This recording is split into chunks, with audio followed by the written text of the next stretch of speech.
That's the worst thing I could think of. Okay, I guess pretty bad. Yeah.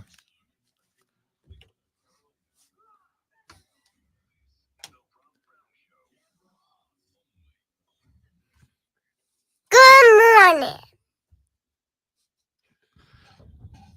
And away we go, ladies and gentlemen. Welcome in the Monday morning edition of the Rob Browner radio program is live. Welcome in.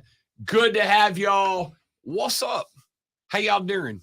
Everybody have a good weekend? Everybody rocking and rolling? I hope so. Hope you had a nice, long, relaxing weekend. Or like me, you didn't because you were doing stuff the whole time. And fortunate to do it. Had a Saturday show. Went downtown Saturday night. Little live college baseball at Floor Field. That was very nice. Yesterday, got an opportunity to get a mic in front of the thousands and thousands of the Rob's adoring fans and introduce our 2024 Greenville Triumph roster to the world, including, Zoe, I've never gotten to do this before, in charge of a kit reveal yesterday. All right. That's a lie. That is a damn dirty lie that I just told, because last year, and I can't believe I just did that, I owe the most extensive of apologies to Doug Irwin and Julie Carlson and all the folks at the Greenville Liberty, because last year on this very show, in that very chair, they sat here and revealed the 2023 Greenville Liberty kit the air. It is the second kit reveal I've done. Hey, it's okay. I don't think they're up right now. Julie might be. Julie for real. Julie's for real. She don't play, man. I love Coach Carlson. She's the best. And Coach Wright, Coach Mr. Wright. Rick Wright's the best, man. Had a great time yesterday out there introducing the side to the fans. Real excited. Had a great time doing that. In fact, talked to Doug yesterday, and pretty jazzed about this. So jazzed about it that I said I'm jazzed about it. Because I'm jazzed about it. It's upside down. I'm jazzed about it. Great one. Because yesterday in my conversation with Doug said, "Hey man, do you want to get any of the guys on the show?" And I was like, "Yeah, how would you feel if we did like a weekly or like a once a week segment? We get Coach Wright on, we get the fellas on, we talk a little football with the boys." And Doug was like, "You tell me the day, you tell me the time, I'll have somebody there." So starting this week, I believe we're going to do it on Wednesdays. I'm talking with Doug after the show. We're going to put it on the books. I believe we're going to do it on Wednesdays. Once a week, we'll do a check-in with the Greenville Triumph. First home match coming up this Saturday at home against Spokane or Spokane or Spoken. I don't know how you say it, but it's that team. I believe it's Spokane, but I mean, That's what I thought. But I've been told it's Spokane. Who told you that? Somebody yesterday. I think somebody was messing with you. It might be. They might be tuned in right now going, let's see if that idiot says Spokane on the air. And I did. You got me. If you were screwing with me. I mean, maybe if you're from Canada, you call it that. Eh? Yeah. Spokane, eh? It's all about Spokane, eh? Anyway, we'll talk some net head football on the show later this week. We got all the basketball to talk about. All of it. We got some NBA. I can't imagine that Lonzo did not read the box score Saturday of the Celtics and the Warriors without great glee, joy, pleasure, and happiness, as Steph and the gang allowed Boston to put up 83 in the first half, and they lost by 1,000. It's pretty spectacular. Boston is, and this is true, I did the research, real good this year. They're real good this year. There's also the fact that Golden State is not. Golden State is not real good this year. In fact, the opposite. They're real not good this year. So we're going to talk some NBA later on in the show, because at this point, it kind of feels to me, and I could be wrong here, I'm not. It kind of feels to me, great one, like the NBA at this point is basically just counting down to Nuggets v. Celtics in the NBA Finals. It ain't the Lakers. I don't see anybody in the West. I know the Nuggets aren't the 1 seed in the West yet. I also don't think the Nuggets have touched the afterburner yet. I think they're just kind of like, just get us in, we'll be fine. Just get us a home, like get us in the top 2, 3, 4. I think, and I said this to Cody Decker on Saturday, I think about a week out from the NBA playoffs, the Nuggets are going to go full afterburner and blast up the Western Conference charts to the 1 seed and just smoke everybody on the way. Listen, my beloved New Orleans Pelicans are in the West. We ain't touching that team right now. The Lakers ain't touching that team right now. Like, are the Thunder touching that team right now? It's a good defensive team. Are the Thunder? I don't think so. They're real good. Over in college basketball, South Carolina Gamecocks on the women's side, 29-0. They aren't just undefeated, ladies and gentlemen. They are back-to-back undefeated Southeastern Conference regular season champions. Dawn's Gals, I was told this was a rebuilding year. I was told this is a year that Dawn's Gals were going to have to find themselves again. I was told this year was the year that finally the rest of women's basketball was going to catch up with the Lady Gamecocks. Wrong. And I need an apology from all of y'all that said that that was the case. Because, shocker, it wasn't. They're real good. And they will be entering. You mean undefeated real good? I mean, they're perfect. Remember last week when we had the whole conversation about the only way to not have room for improvement is to be perfect? Bada bing, bada boom. Baddest gals in the room. Dawn's Gals, 29-0. And next weekend, when they come to the GVL, for the SEC Conference Tournament, they will, I know, big shocker, be the number 1 overall seed and get a couple of buys out of the deal. They went a couple of games without Camila Cardoso. It didn't matter. She comes back, puts up 18 and a fistful of boards, and they look as good as ever, knocking off Tennessee. It's funny you said that. The Well just sent me the bracket. Hey, Lonzo, who's the 1 seed? South Carolina. Yes, indeed. And they play Friday. So they don't play Thursday. They play Friday at noon against TBD. Guess what we're doing Friday at noon, great one? We don't work Friday at noon. Our weekend started Friday at noon. We could probably do that. Not probably. Yeah, That's what we're doing. Okay, fine. Press passes go in. Press pass is already in.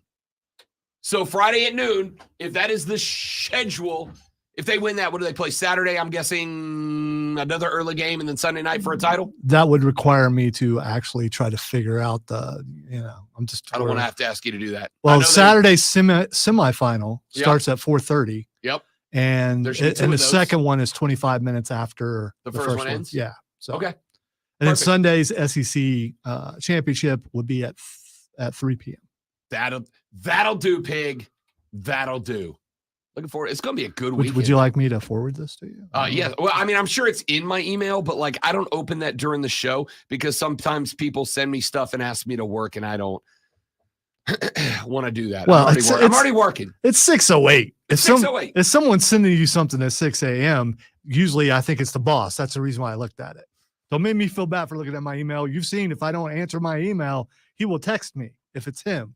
So if I see something pop up, I'm looking at it. Joey texting the show already. Joey, what the hell are you doing up? He said, good morning, upstate. Who caught AEW Revolution last night? Epic show. Oh, you didn't have to play it. We know it. We all heard it in our head. It's like a curse. It's already, we know. I did 5 stars, 10 of 10, double thumbs up on the Yelp review, 10 out of 10 Robbies. Would suggest great paper. I mean, and I'm not saying that as a stan. I mean, it was a phenomenal pay-per-view. I had a discussion with someone down the hall who also said, yeah, I'm too old to stay up that late and function for work. And, I am. I wanted to. I debated it, and I figured by the time that came on, it would have been way too late. And so it's like, even though I know how important this is, I can't do it. Ended at midnight. I stayed up to watch, and let me just put out a quick request. Friend of the show, Darby Allen, I am begging you I will come to you if necessary on bended knee to ask you from my, and now I know, faintest heart of hearts, please stop. Please stop. Just stop. Just stop. Please. Nope. Please Nope. stop. I'm begging you to stop. Nope. I'm good with like daredevil wrestling. My man came off a 15-foot ladder and hit the deck. Flat back on the floor, outside the ring, by the way. Ladder in the ring. Floor clearly outside of the ring. Flat back on it like a flapjack. What are we doing, Darby? Relax. He didn't hit it dead center, and I wonder if it would have been worse or better if he did, because he caught it on the furthest end. If you looked at it, I've just watched it in slow-mo, so he didn't hit it dead center, and I wonder if that would have helped the fall a little bit better. I'm going to guess from 20 feet in the damn air. It doesn't matter all that much, but I'm not a physicist, so what do I know? I know real high, ground hard, not good. If one of the young bucks were still there, I think they'd die. Dude, Nicholas and Matthew might have been in trouble. So we might talk a little AEW later. Texter says, Rob, happy weekend. And Brad Brownell's again. That's all. Like Joey B said the same thing last night. We were texting back and forth during the wrestling show. We got into a little bit. And he said the same thing. He's like, dude, it's the annual Brad Brownelling, which is a thing. Did you expect something different? I'm not talking about you. I'm talking about, probably mostly the Clemson basketball fans expected this to happen. So I'm not convinced that's what's happening though. Right? Like they lost the game. And granted, it's not a team you should have lost the game against. Notre Dame is not very good as you look down at the 12-17, 7-11 conference record. They're not that good. You should not have lost this game. I'm not arguing it's an okay game to lose. But, dude, I'm just like, maybe let's not quite yet. Let's not yet hit the panic button. Yeah, but if you're looking past seasons, it's not a panic button. I think it's more like, here we go. I mean, this is what you expect. The annual expectations button. Yeah. I mean, the realistic button. The realistic button. That one that's far over there, that's hard to reach, that people try to stay away from, that realistic button that every once in a while you got to go, all right, let me push it. It's pretty bad. It's pretty bad. I'm just saying, though, like, maybe let's not lose our damn minds over basketball. Listen, it's over. It's over. It was a decent run for you guys again, and it's okay, because didn't he just get an extension or something? And I think it was more he got not fired. Okay, all right, and then he will get not fired again.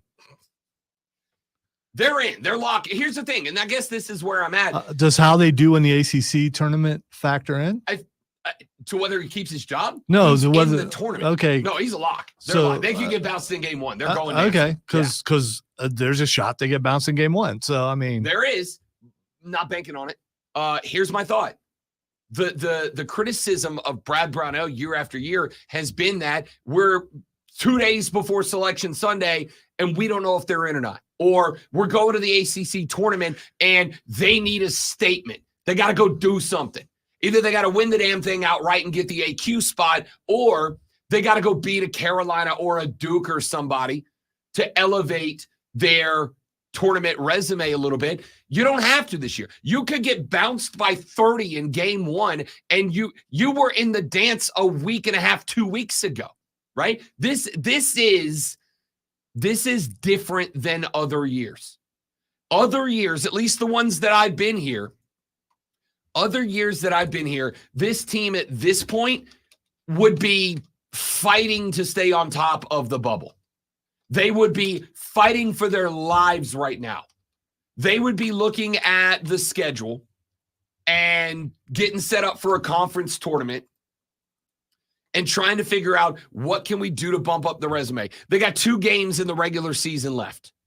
They've got at home against Syracuse tomorrow. Then they're on the road at Wake Forest on March 9th to wrap up the regular season. In other years, these are both must-win games. Now, to me, they feel like must-win games because of the loss to Notre Dame, but you had a 3-game win streak before that. You had, before that, NC State loss that preceded that. You had a 3-game win streak before that. Your last L's now are Notre Dame. Not great, but a loss against NC State, not a bad loss. A loss against Virginia by a single point, not a bad loss. By the way, the NC State loss, also by a single point. You had a loss against Duke by a single point. You had a loss against Georgia Tech by 3 points. That's a Tech team that just knocked off Florida State to end the season. Well, almost end the season. And then the last losses before that, you got to go all the way back to what? January for that 3-game losing streak. This team ain't bad, man. Like, maybe let's not slam down on the panic button quite yet. Just relax. Just relax. It's a bad game. It was an L. And it was an L, by the way, on the road at Notre Dame. That's a bad basketball team, but a real good home field advantage. Real good home field advantage. So we'll see how it plays out. I don't think we are quite yet at levels. We're not there yet. Take a deep breath, Clemson fans. We're not there yet. All right? Let's see what happens with Cuse. Germany just flagged us again. Way to go. They got us every day last week. So now we're banned in North Korea, Saudi Arabia, Iran, and Germany, apparently. Germany, you were already on that list. You don't want to go back on that list, Germany. We let you off the list. That sounded like some song right there. They'll give you the song title and everything by the day's end. Germany, do not go back on that list. Unban the Rob Brown Show. Free the Rob Brown Show. Let us live, Germans. You don't want to go back on that list. You were on that list once. We let you off that list. Don't go back on that list. All right, we got a lot to get to today on the radio broadcast. When we come back here in just uno momento from right now, the Combine was this weekend. The Scouting Combine took place in the 47th best host city in America, Indianapolis, Indiana. And we're going to talk about it, mainly because Dave Canellis was there. Dave Canellis gave some thoughts on 2 spots that he was keeping an eye on and his approach to the Combine as a whole. We'll talk about how it impacts Carolina as well as who stood out. 4-2-1. There was 4-2-1. A 4.21. Do you understand how damn fast that is? That's unreal. No, actually, none of us. None of us do. None of us understand how fast that is. A 4.21 40, I'd have to be in a car. That's unbelievable. So we'll talk about the Combine when we come back. My name is Rob Brown. Howdy, y'all. Welcome in. That guy over there, that's the great one, Lonzo. We are ever so glad to have you here on the Monday morning edition of the Rob Brown Show. This, friends, is the Fan Upstate. All right, guys, I got a live read right here. You guys stay right there. We'll talk wrestling when we come back.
Zach, are you back home?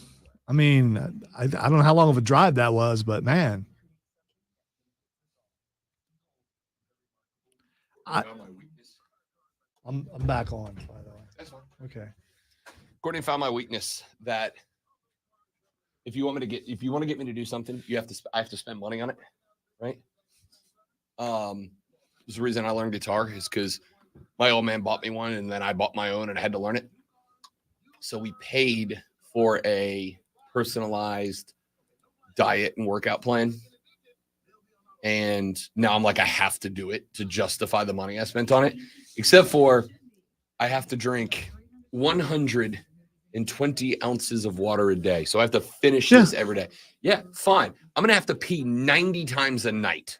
I'm going to wake up 9 times a night to go to the bathroom. By the way, I know that. It sucks. And I know, I told her, I'm like, if it's to the point that I can't stay in bed for more than 2 hours, I'm done. That was a good move, Zach. I was wondering about that. That's a very good move right there.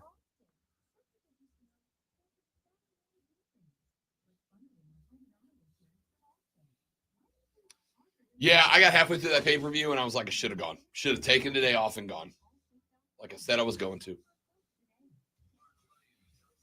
I'm saving vacation days because I'm burning like 10 of them around the wedding.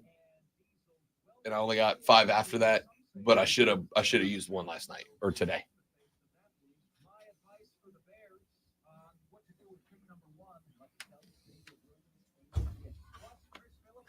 By the way, when I'm done with this, I will have drank 4 bottles of water already this morning. For what, 16 ounces?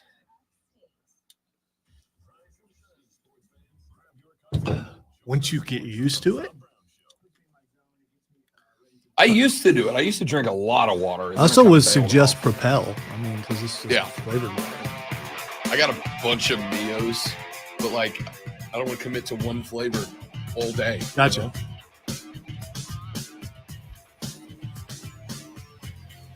The Rob Brown Show rolls on. It is the Fan Upstate Combine this weekend.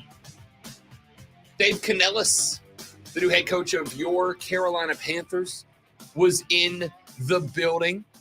Dave Canellis got asked, how are you approaching the NFL scouting combine? And Dave Canellis said this. The way that I approach it is always, every year, it's how can we challenge and improve our roster? So I truly believe that we should take every position on our roster after every season, and we should say, can we get better here?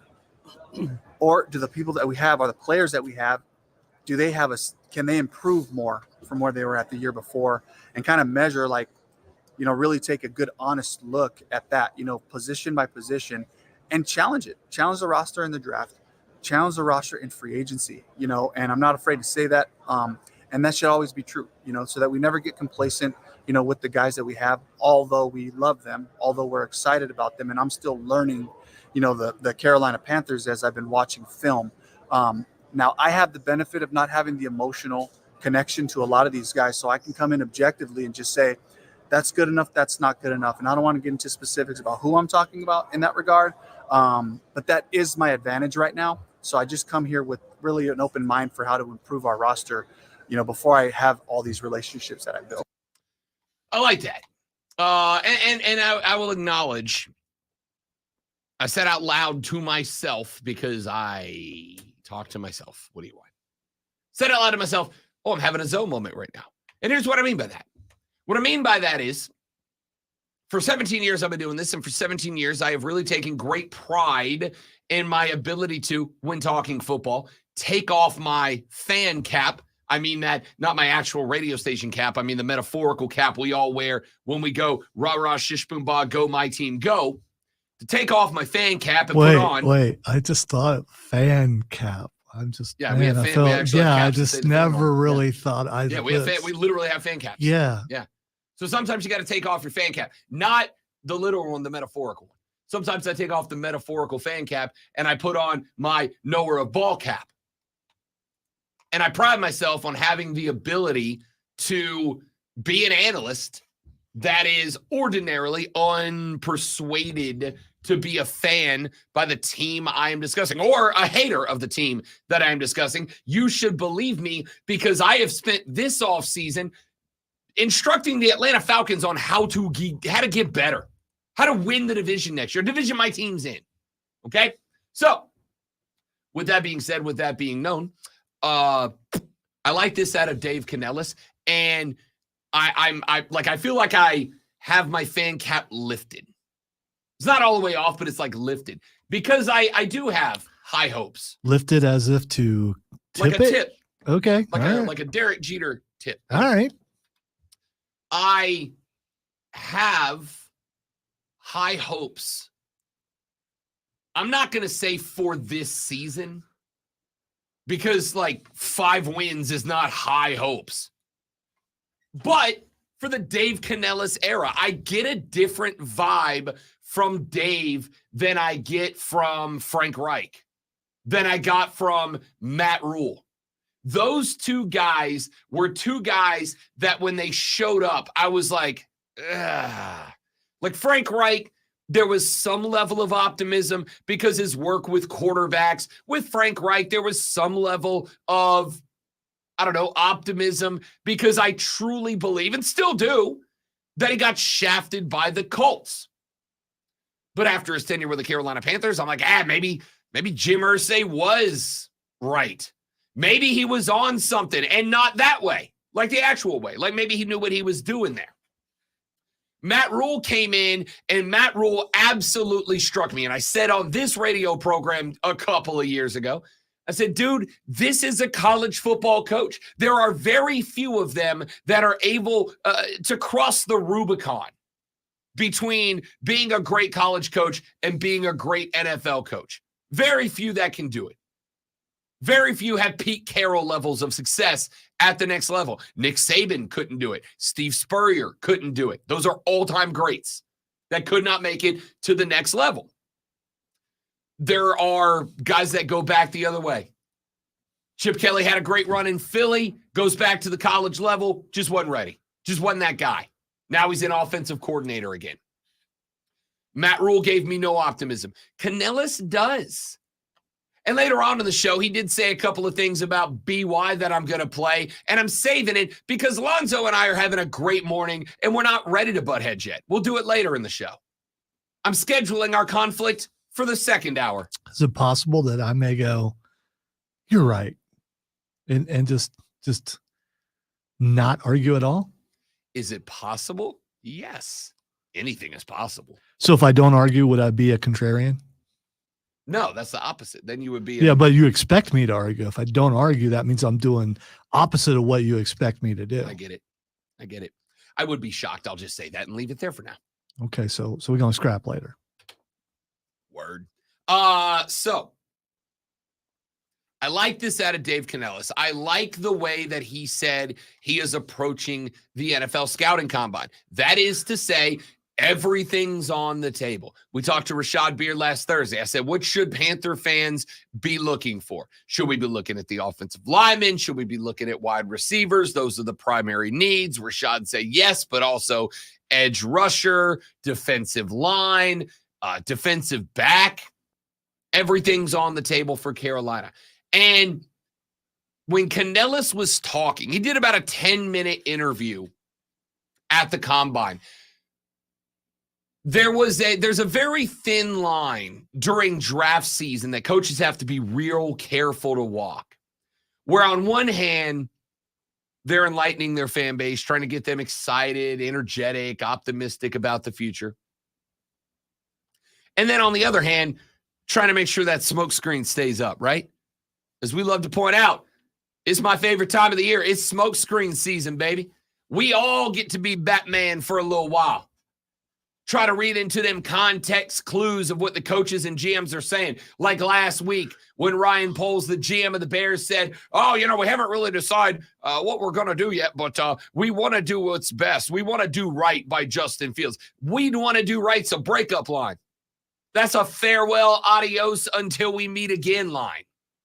Justin Fields is G-O-N-E gone, and that's why, by the way, the Atlanta Falcons are now a minus money bet to be the next team for Justin Fields. So, listened to, paid attention to what Dave Canellis had to say in this interview. And I liked what he said. I liked what he said in terms of vague enough that he didn't clue you into where they might go with 33. But he gave you the indication that this team is genuinely willing to give the boot to anybody. Here, I'll play you one more. We're gonna spend a lot of time on this later. He was asked specifically about the offensive line, which is obviously one of the two position groups that all of us, I think, are paying attention to for Carolina. Here's what he said. Yeah, that's huge, right? So guard play, center play, really big. This was I want to say probably 8 or 9 years ago, big Drew Brees study, kind of how the Saints build their line. They want to make sure that they're really sound inside and that they create that depth of the pocket, for a guy who's vertically challenged. And so, we had Russell and we've had some guys, for Baker, kind of the same deal, and now, is it the person that's in there? Yes, but also it goes to technique. It goes to how we set protections and those things like that, which I don't want to get too specific into. But there are some things that we can do to help some of that thing just for vision.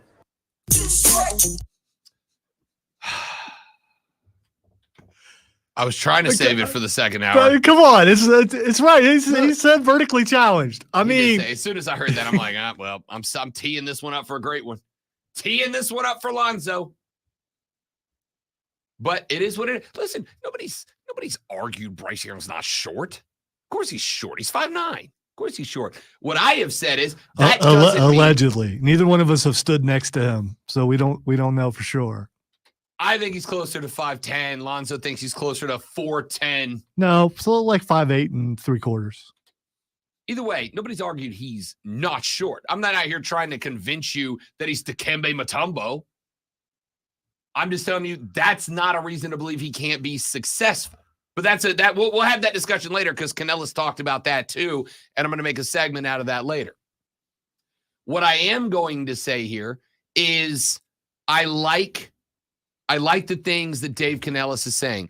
I like him saying everywhere is getting focused on. I like that he said, look, I'm the new guy. And this is going to make more sense later when we do the BY segment. But he said something about his establishing himself with Bryce Young that I really liked. Sheena Quick, who is a phenomenal reporter for the Panthers, asked him, have you talked to Bryce Young yet?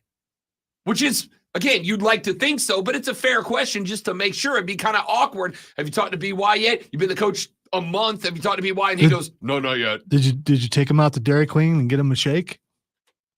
See, now you're just being mean, dog. Now you're just being disrespectful. No, Dairy Queen's awesome. You're disrespecting Bryce Young right now. So? You know what that means? You know what disrespect does around here? No, he works for Kansas City. Oh, gotcha. Okay. Yeah. He said, yeah, I've talked to Bryce multiple times every week since I became the coach. He said, here's my objective. And again, I'm going to play the sound for you later. But he said, my objective is to have a relationship where he knows me and I know him before we ever touch a football.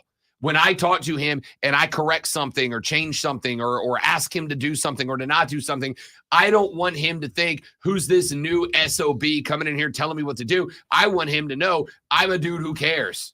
I want him to know who he's being asked something of. So you don't want the little guy to know who the boss is. You want to be his friend? Okay. All right. I'm going to save it second hour, guys. I'm going to make it through this. You're the one that's starting to talk about it. I mean, I'm going to make it through this. We're going to save it. All right. We're having a good first hour. So I like this out of Canellis. But what I liked was he said, at the same time, I don't have a relationship with everybody in this locker room. I don't know them all personally. I don't have that emotional connection to these guys that prevents me from saying, hey, you're not good enough. That's what this locker room, when you combine that with what Dan Morgan said in the presser a couple of weeks ago when he said, look, we looking for dogs.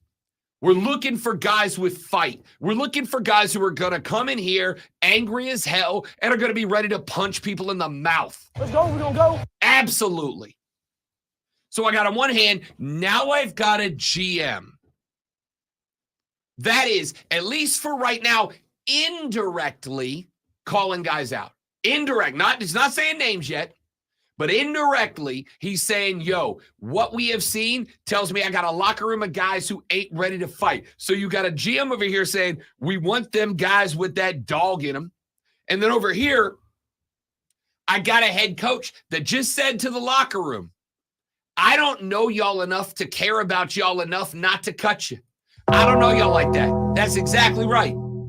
I don't know y'all enough to care about y'all enough to not put you on the street if you want to play like you want to be on the street. And I respect that. I like that. It is two guys in the GM and the head coach. This is not something you had for Matt Rule, not something you had for Frank Reich, not something you have had at any point when Scott Fitterer was in that office.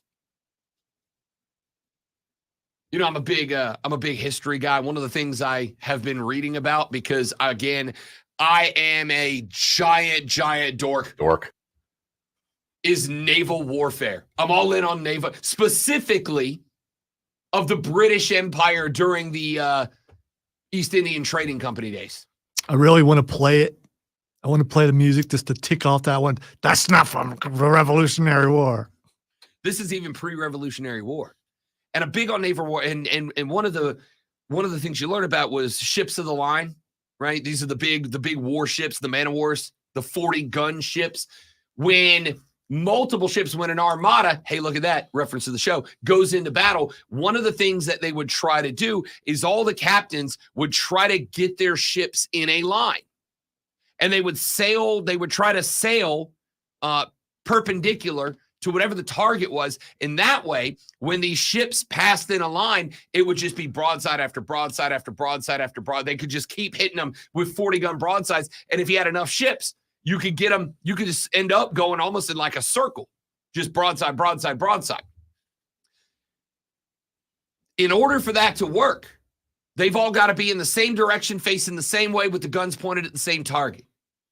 I think back in the Scott Fitterer days, you didn't have that. You had ships pointing in different directions and claiming they were all on the same target, but it was almost like the crossfire, you're going to take each other out. You can't have crossfire with cannons. You'll destroy each other. And so it felt like you had Fitterer's boat over here. You had Reich or Rule or Tabor or whoever's boat over here, and then you had Be Good in the middle as your target, but they were hitting each other with a crossfire. This is the first time since I have been here that it truly felt like the GM's ship and the head coach's ship were in the same line firing on the same target. I'm curious. Britain I'm talking about, but I get it. Yeah, but anyway, I'm curious about what did Dave Tepper have to say about all this? Have not heard from Tep in weeks. Yay! Yes. Yes. Yes.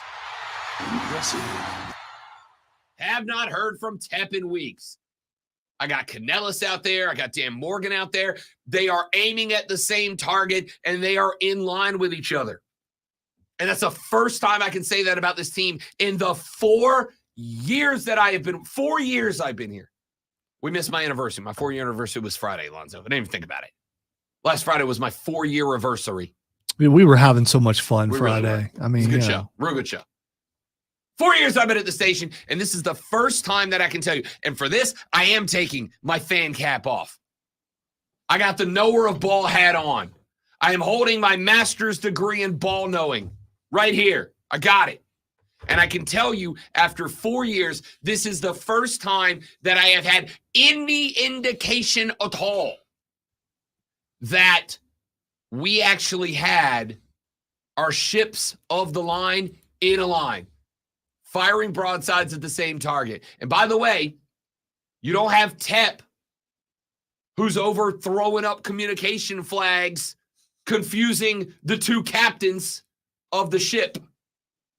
You don't have that. That's been one of the problems, is you had Fitterers over here firing this direction, and you had Reich or Rule or Tabor or Wilkes or whoever's up fire in that direction. And while these two are trying to line up, you got Fitter over here on his flagship throwing up his signs, telling him what to do, and then all the boats go in different directions, and it ends up being chaos. I don't have that right now. That's not saying Tep's not pulling strings, but he's at least shut the hell up for a minute and let the boys in the kitchen cook. First time in 4 years, from what I'm hearing from Dan Morgan, from what I'm hearing from Canellas, that I feel like they are in a line with each other and the target's been acquired. And I'm real happy about it. Real happy about it. We got to run to a break. We'll come back here in just a minute. We will wrap up our number one, talk a little college basketball on the radio broadcast. Then Lonzo's going to give you a sports flash. Then it'll be time for our water cooler cheat sheet, the top 3 sports stories you need to know. Coming up at 8:40 today, John Blau of the Post and Courier will join the program. We talk a little Tiger basketball on the show. My name is Rob Brown, the great Lonzo on the ones and twos. The Rob Brown Show rolls on after this. It is the Fan Upstate. Also, will you help me remember so I don't slip that through? I have it on all my prep. But Sure. hit the restroom, kids. BRB.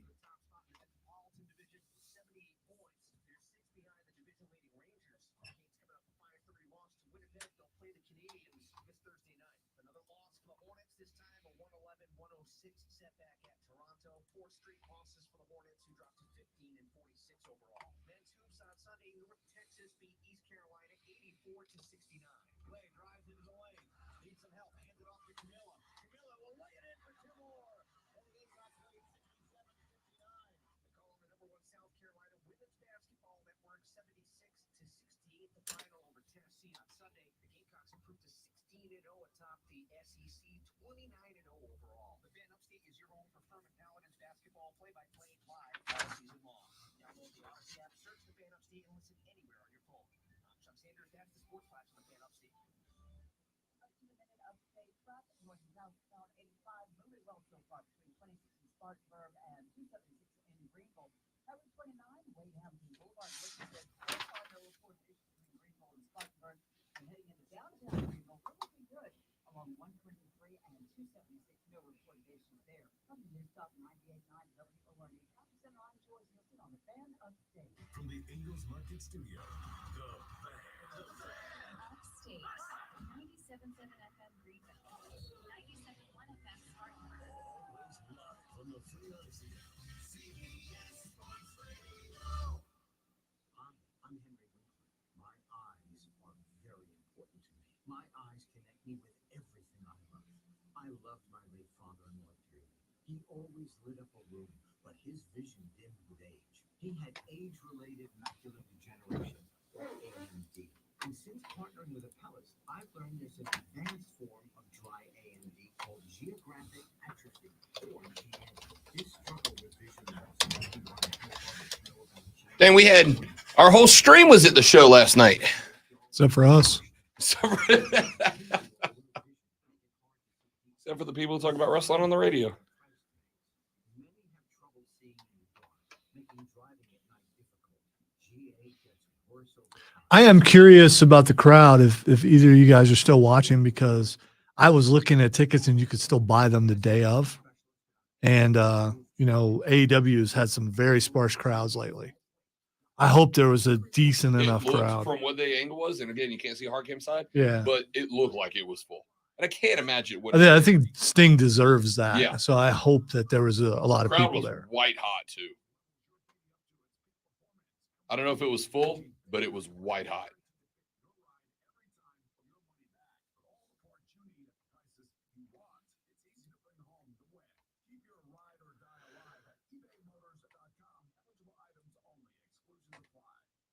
Listen on the Odyssey app. Search the Fan Upstate.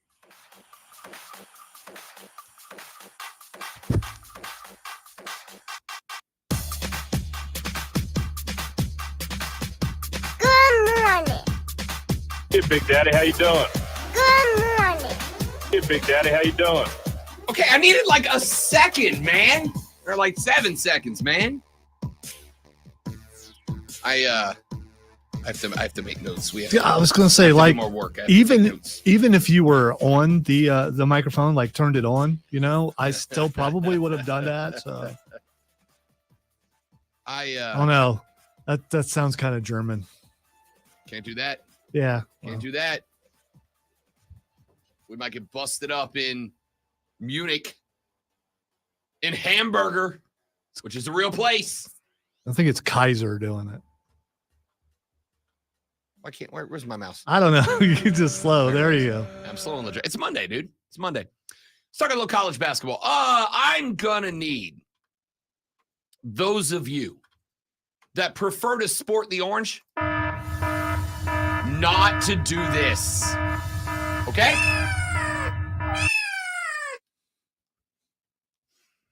No, I wish I would have kept going because it would have been perfect. On Saturday, I got a series of texts from my Clemson buddies. And they all said basically, No!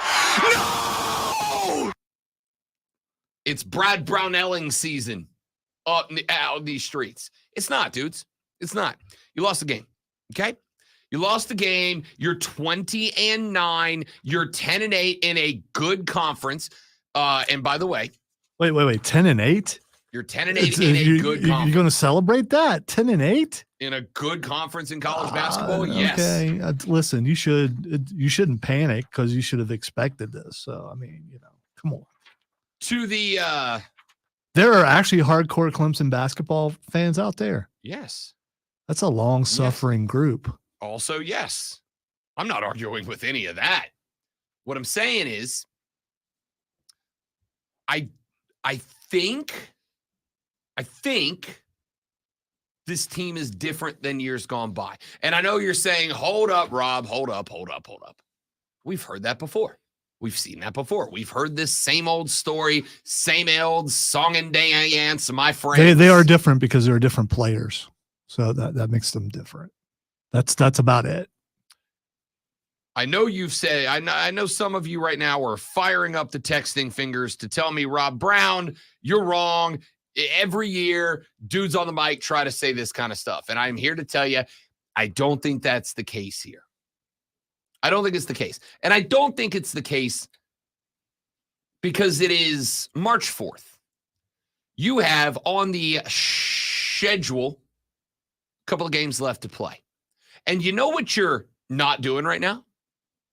You know what you're not facing right now? What you're not facing is 2 must-win games so that you can make it into the tournament. You're already in. Now, you can help your seeding. You can maybe buy yourself a little bit easier path to the Sweet 16, to the Elite 8. But you are not in a spot where you are playing for your life right now. You are already in. You are a lock. You are 20-9. This team is going dancing in March. So the pressure is not on you right now. Would I have liked to see a better outcome against Notre Dame? Yeah, but Notre Dame shot 42%. Not a lot of teams are going to do that to you. Notre Dame shot 36% from three. And the three-point defense in this game, it wasn't great. It wasn't great, but it wasn't atrocious. Notre Dame you played an Irish team at home that happened to get white hot. Now, when you get to tournament time, obviously you're going to have to stop teams that get white hot. That's kind of how you have to win in the tourney. But the reality of this is you played probably the best Notre Dame team that showed up on a basketball court this year. I've watched a handful of games. I've obviously checked the scores of the boxes on everything else. And I think Notre Dame's probably had 3 or 4 other games that were kind of in this game stratosphere. Now, it doesn't do much for you if you come up against a North Carolina. If RJ's knocking down threes to the tune of 36%, if 1 out of 3 are going down for Carolina, you're going to be in a hairy situation. But this is the same team that 2.5 weeks ago, went to Chapel Hill, faced an R.J. Davis who was setting the strings on fire, and beat them in their house, at their crib. You went to Notre Dame. It's a tough place to play. Notre Dame shot the lights out of the gymnasium. You didn't. Real bad night from the arc. 18% down the stretch. Yeah, that's not going to get it. But it's also below your season. You're 5 from 28 from deep. Below your season, significantly below your season average.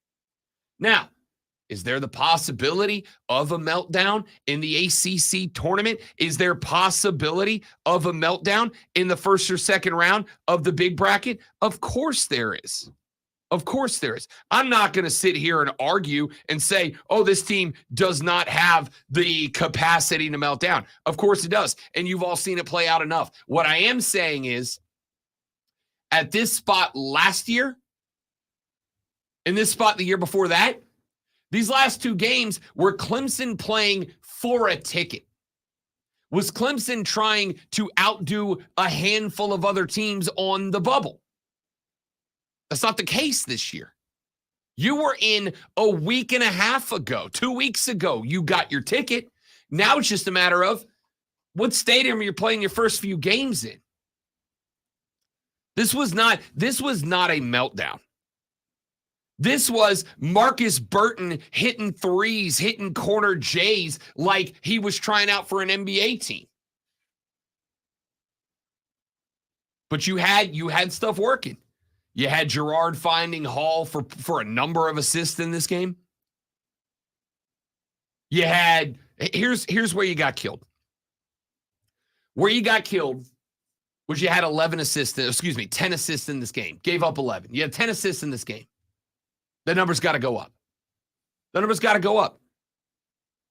But Notre Dame was at home in front of a good crowd playing the game of the season for them. What went wrong is fixable. Now, the panic can be induced by saying, Brad's got to know that in game, and he's got to make that adjustment. Guys, we got to move the ball. We got to move the ball. We got to play outside in. We got to get PJ the Rock on the block. Everything's got to go through him and get that fixed. And that didn't happen.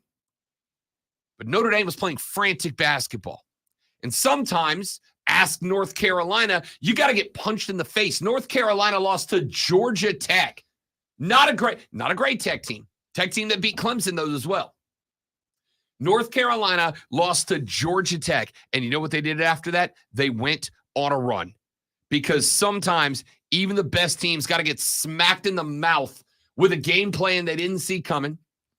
Sometimes you got to go up against the team that's crazy frantic, and you got to learn how to adapt and play around that. I don't expect to see that same Clemson team against Syracuse. I expect greatness. Oh, you thought I was talking about Clemson basketball? I was talking about the Sports Flash.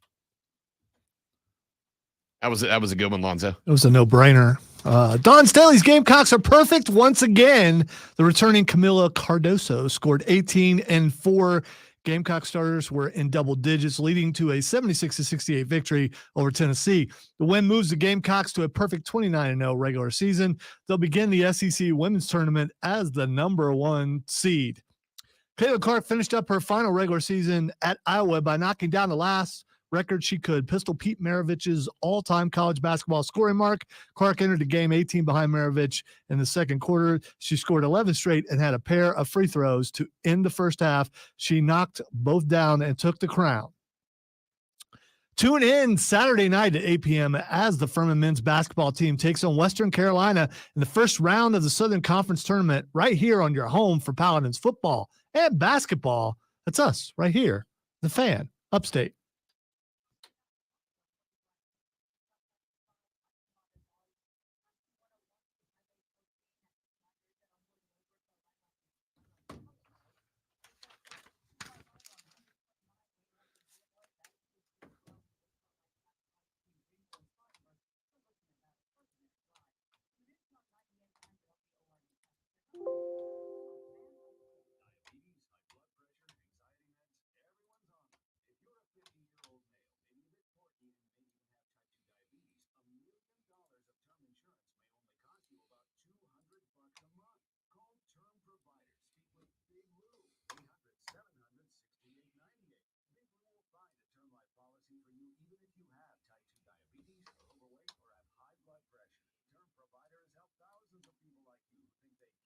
afford term life insurance.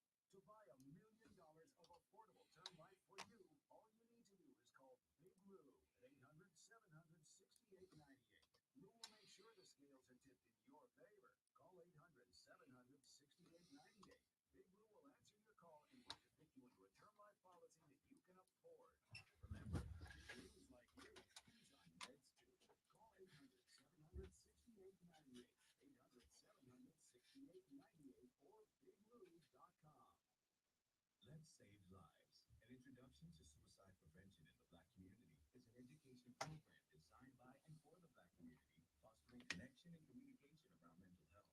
To learn how you can encourage help seeking and play a role in saving lives in your community, reach out to your local chapter of the American Foundation for Suicide Prevention at afsp.org/chapters. AFSP is an I'm Listening partner. Learn more at imlistening.org and on the Odyssey app. Join us at Odyssey as we all do our one thing, together millions of things for our planet. Preventing litter is everyone's job. Keep Greenville County Beautiful would like to encourage everyone to take ownership of their trash and hold themselves accountable for its proper disposal. It's easier than you think. Make your gas station spot a trash stop. Tie down items in your truck to avoid windblown litter.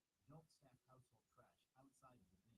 Every responsible choice, every piece of trash properly disposed of, adds up to a cleaner, healthier Greenville. For the ones who work hard, Do you call your trash can a trash can or a trash bin? Trash can, Okay. even the big one. I wonder who calls it a trash bin. I think bin is accepted Southern vernacular. Is it? Yeah, but they also call it a shopping buggy. Yeah, I but can't download yeah, that either. see, bin does not sound like buggy. Buggy sounds Southern. Bin sounds snooty. I think I it's, place my trash in the trash bin. see, I think bin is the accepted for inside, but I don't know if that's also outside. Do you guys know what? use trash bins or trash cans?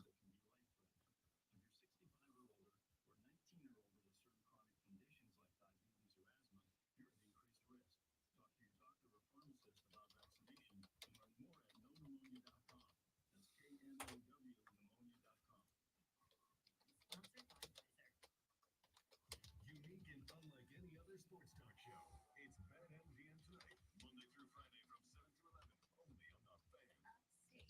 BetMGM Tonight is the red zone for casual and hardcore sports fans. Live sports betting updates for all of the night's games as they happen. Get the latest scores, sides, totals, props, parlays, futures, and much more with real-time, relevant sports wagertainment tonight at 7. BetMGM Tonight, exclusively on the Fan and on the Odyssey app. The Fan. WYRD Greenville. WFBC HD3 Greenville. W246CV Spartanburg. QC in the first break. QC in the first break.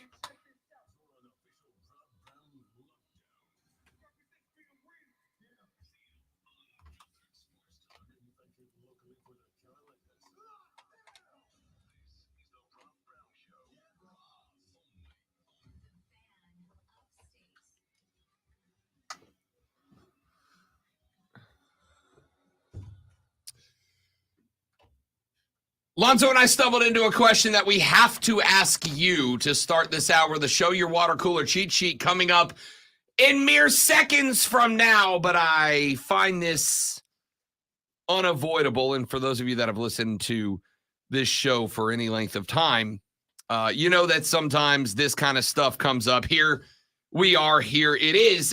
Here is the question. Is it a trash bin or a trash can in your life, in your household? And more importantly, is there a distinction between the two? We had the commercial run just a second ago. It was referred to in said commercial as a trash bin. Lonzo asked me, do I refer to it as a bin? I said, no, all of the trash receptacles in my homestead, they're all trash cans. That is the inside ones. That is the outside ones. They are all trash cans. But I said, I think that this may be a regional dialect thing, because I grew up on the beaches of the Florida Panhandle. Now, we love to call ourselves the Redneck Riviera. It is a very southern place, but it is a different kind of southern down there on the panhandle of Florida. It is very southern. We call ourselves Lower Alabama, the Redneck Riviera, but it's a different kind of southern. And so for me and all my friends, it was a trash can, and it did not matter which one you were talking about, the inside one or the big one outside that you rolled out to the street. And if a distinction needed to be made between the two, you had the trash can, you had the big trash can. Hey, can you take the trash from the kitchen out to the big trash can? But the question that we had is it a bin as a can? My thought is bin is, I think bin is a more southern thing. I think, but I could be wrong on this. I also think if you're going to go distinction of words, I think that bin more commonly refers to the inside one, right? What's in your kitchen, what's in your study, what's in your living room. That's a bin versus the outside, the big one you roll down to the road, which is a trash can. I think that's if you have a distinction between the two, that's it. Jacob on the stream says, when I think of a bin, I think of some sort of box. Me too. I don't think of it as a can rather. And I don't think me or my kin have ever said trash bin. I think so. I know that, for instance, in England, it's just bin. They don't even say trash. It's just throw it in the bin. Like that's the accepted vernacular. I think that's all right, but we won that war. I don't disagree. But a lot of old Southern vernacular is holdover from colonial language. A lot of it. It's from a dialect that is much slower to change than the rest of America. All right, you are around more Southern people than I am. Some like every day. Have you heard them say bin before? Yeah, I've heard bin before. See, I have not, but again. But I will also say that the two places that I have truly lived in, which are Fort Walton Beach, Pensacola, Destin, Florida, the Panhandle, and Greenville, South Carolina, where I've been for the last 4 years as of last Friday, both of those places are Southern, but they are Southern melting pots. There are like Destin, Fort Walton was next to America's largest military installation, Eglin Air Force Base. Basically, if you go in the Air Force, there's like an 80% chance you're going to Eglin to train. If you are learning to fly a jet, if you are learning how to almost do anything in the air, you go to Eglin. If you're learning how to blow stuff up in the Air Force, you're going to Eglin. So there are people from all around the country. And then Greenville, South Carolina, obviously it's a Southern place. I call it Greenville, but it is a melting pot. It is one of the fastest growing cities, not just in the state, but in the country. People from all over the country are coming here to live here. So I have a very wide range of friends. I got friends from the upstate of New York. I got friends from California that live here. So I'm wondering if I've just heard bin because I've been around a large demographic of different people or what. Yeah, but the Southern ones. I mean, the people you hang around that are from, let's say, Anderson County or some place like that. Do they say bin or do they say trash can? I think they say trash can predominantly, right. But I also think that now at 39 years of age, I don't think I've really ever paid attention to that. Texter said, Rob, I call it a can. A bin would be an uncovered tub like a blue recycling bin that is put out with the trash. All right. Jacob says born and raised in Greenville, Greenwood, Spartanburg. So I'd say I'm pretty Southern and I've never heard bin before. Tim chimes in. Hi, Tim. I don't think we've ever spoken to you. How befitting you talk about trash can after a segment on Clemson basketball. Which is hilarious because a texter also said, Rob, I call all my trash receptacles Clemson basketball. So we're just on a rip right now. Sorry, Brad. That's us. That's our fault. I'm not sorry, Brad. Do better. Texture said bin is not a Southern thing. It's always trash can, no matter the size or place. That's the thing. You saying it's a Southern thing. That's the first time I've ever heard anyone say that. Maybe so. Maybe I'm just flat out wrong. To me, you say it's a bin if you're fancy. Texture said the trash bin is not a Southern phrase. Texture says Bluey calls it a bin too. Maybe it's an Aussie thing. Hashtag Bluey lover. Yeah, Rob doesn't get Bluey. So I mean, our buddy Thomas from the warehouse said, quote, "Do you throw your pop in the bin, damn Yankees?" All right. First of all, Kobe. I would never put my pop in a bin because I don't know where the bin is. Kobe. I'm gonna put my pop in a trash can. Thank you very much, Thomas. It's good text, Thomas. Good text. All right, ladies and gentlemen. Texture says, lived in Greenville all my life, going on 42 years. It's a trash can. All right, so I got it backwards. So where'd you get this from? That's I my don't know. thing. I may have just made it up in my own head. I do that all the time. No. All the time.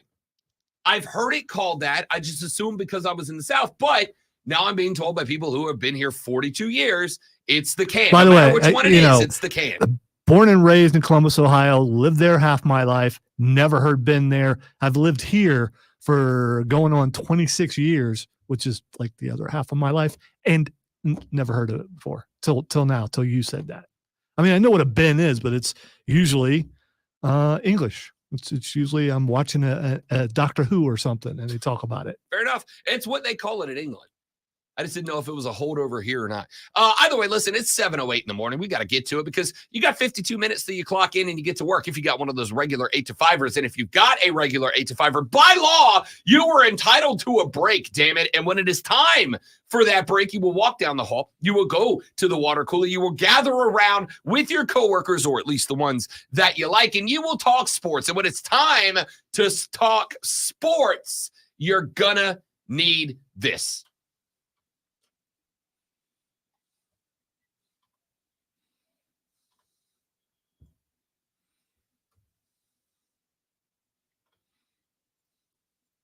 Let's get down to the nitty-gritty.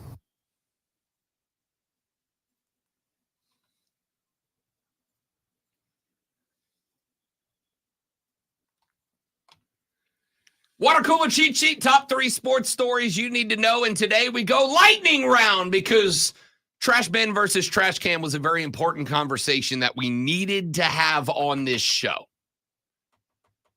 Item number 1.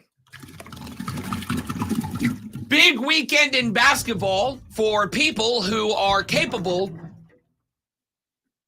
This is the first one in the morning. When you put it in, you get a little bit of extra bubbles come up. If I worked in that office, I would be filing a complaint to the office manager. Well, if you're sitting that close to the water cooler, your complaints will go on deaf ears. You stand next to the water cooler, you might be deaf. Well, I mean, if you're sitting next to it, that means you've got one of the worst seats in the entire place. Unless you're an extrovert, then you need the water cooler cheat sheet. Bang! Brought it back to the full circle. Let's go. Big weekend in basketball for people who are capable of scoring many, many points. In the land of college basketball, Caitlyn Clark watch came to its conclusion this weekend. A pair of free throws with less than a second left to play in a first half against the Ohio State University leads to Caitlyn Clark finally taking down the record. I don't know. That's kind of a cheap call. It kind of was. I mean, you know. You're ruining Caitlyn Clark's moment. I won't stand for it. Well, I won't stand for it. You're sitting, and yeah, I mean, it was right. I won't stand for it. I will sit for it. You're right. You're right. I mean, I'm saying, right. You're not going to stand. I thought it was kind of a cheap call, but you know what? It worked out good. You do it. You get it over with right there before halftime, and you know. And yes, I was watching that live because I wanted to see that. It's history. Should have been watching it. Yeah. 100% should have been watching it. Inside of 1 second left to go, a technical foul called against the Ohio State University, and Caitlyn Clark steps to the line to knock down a couple of tech free throws. She needed both to beat the record. She got both. The Iowa point guard entered her final collegiate regular season game against Ohio State needing 18. She scored 11 straight in a second quarter stretch and then hit a pair of free throws to break that record. She also talked more about team than she did herself and her record, which I thought, I mean, they knocked down the number 2 team in the country. And I think Ohio State lost to the crowd. That crowd was amazing. Going up in Cedar Rapids. Now Caitlyn at the line for the record. She ties it with that one. This for college basketball history. She does it with a foul shot. Caitlyn Clark becomes the all-time leading scorer in major college basketball history. But real quick, Rob, no package, video package, no big deal. She just talked to the sideline reporter and went back to the locker room. I mean, is that kind of? It's in game. Yeah, but we've seen they did some stuff at halftime. They did some game pregame, and I don't think we've seen games completely stopped for monumental moments like that. Do they not recognize I don't this? think you see it in college. You see it in the NBA, and I know that because as part of item number one, after Caitlyn Clark breaks Pistol's record, LeBron James had himself a day as well. He said, and then forgot to unmute the soundbite that he was going to play. Sorry, what I meant was LeBron James had himself a day as well. To take a shot of this. James against Porter. Drive, spins, gets inside. It's good. It's 40,000 for LeBron James, the NBA's all-time leading scorer, with another milestone as the legend of LeBron continues to grow. With another milestone. Okay, thank you. Because as another NBA record falls to LeBron James. 40,000 for LeBron James. Yeah. Oh, man, I heard that. And I was like, what are you doing? Why did you go 1990s FM rock DJ with that? LeBron James drives, finger roll. It's good. That's 40,000 for the King. Just think about it. That guy probably makes more money than both of us. Combined for the rest of our lives. 10:39 left in the second quarter of the Lakers game against the Nuggets. James got by Michael Porter Jr., knocked down the layup in his 21st NBA season. He becomes the first player ever to reach 40,000. Just in case you're paying attention, just in case you were curious. In order for a player to catch up with LeBron James, they would have to put up something like 30 points a game for 82 games a season for 20 years. Just in case you wondered how many 40,000 was, correct answer, it's a freaking lot. And LeBron James did it this weekend. Check back in to start the second quarter. 14 seconds into it, set up the milestone and got it. James passed Abdul-Jabbar's mark of 38,387 back on February 7th of last year. Just a tick over a year later, he got to 40K. Dude is very good. Item number 2.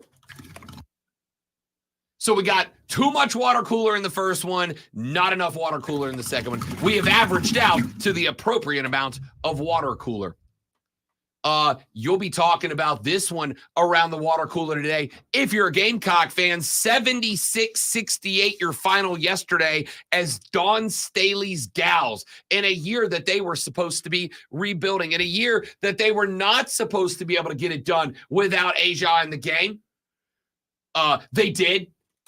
Not only did they didn't need Aaliyah to get this one done. 76-68, the Gamecocks walk off the Volunteers in the final regular season game of the year, improve their record to perfection, 29-0, 16-0 in the Southeastern Conference. Camila Cardoso back on the floor, 18 points. She had 14 boards, a pair of dimes, and a steal to go along with it. 4 Gamecock starters ended up in double digits. You also got 13 off the bench from Ashlyn Watkins as well. The Lady Gamecocks, not a great day from the floor. Shot 33 1/3%. Did have an okay day from the arc. 4 of 16 for 25%. Not a lot of threes lifted. Didn't need them. Also went 18 of 26 from the stripe. Out rebounded Tennessee 57-41 total. 31-29 on the defensive side of the glass. More assists, 17-11. More steals, 8-2. It's a good day. Turns out they'll be heading to the Well for the Southeastern Conference Women's Basketball Championship Tournament, and the Lady Gamecocks will be starting as the number 1 seed. First game just after noon on Friday. Your 2 semifinals will be on Saturday with your Southeastern Conference Championship game coming up on Sunday. We will cover those games for you throughout the week, over the weekend, and into Monday, right here on the Rob Brown Show and across the Fan Upstate. Let us get to item number 3. Domino's. You said Monday. Monday. Trash can. Greenville. I'm just trying to fit in with the people. Carolina Panthers are obviously paying attention to what's happening around the NFL draft as the combine came to its conclusion with the offensive linemen getting after it yesterday. Obviously, there are big dominoes to fall league-wide. Will the Bears trade Justin Fields? Will Atlanta make a move? Will all 3 teams stay in the top 3, stay pat, draft quarterbacks? We don't know. We wait for all of the dominoes to fall before teams start getting to where they feel they've got to make a choice. Carolina Panthers have their own big domino they are dealing with right now, and his name is Brian Burns. The outside linebacker was told last Thursday, apparently reported over the weekend, that the team told him they are ceasing negotiations with Brian Burns. He wanted $30 million after a year in which his productivity dipped. The last year he wanted $27. Carolina, of course, passed on the opportunity a couple of years ago when they sent Christian McCaffrey away to do the same with Brian Burns. They could have had a pair of first-round picks in return for the outside linebacker. Instead, they deal with the negotiations. Brian Burns, again, wanting $30 million a year for I'm going to say down, still really good, but a down year. And apparently, Dan Morgan and the gang don't want to give it to him. So they called off negotiations, and the next report came out yesterday that the Carolina Panthers are indeed planning on using the franchise tag on Brian Burns. Should they use the tag, they would have until July 15th to reach a contract extension with Brian Burns. If they fail to do so by July 15th, then Brian Burns will be playing under the tag in Charlotte. There are a lot of us, I put myself in that group. That's why I said us, that believe that if Brian Burns plays under a tag, Brian Burns will not be in Charlotte the year after that. There are many more that believe that Brian Burns is done in Charlotte this year, that he will not be a Panther come the 2024 season. Why? You might ask, because the trade that would happen post the tag. It is not much of a secret that Brian Burns does not want to play under a tag. It is not a secret, or at least it doesn't feel like one to me, that Brian Burns is not one of the dogs that Dan Morgan is looking for. He plays like a dog, ain't no doubt. Dan Morgan saying, hey, if you're not playing ball, if you're not willing to take the same offer you wanted last year for a season where your numbers came down, we'll go find somebody else. So the tag and trade option on the table. Here's the problem with the tag and trade option.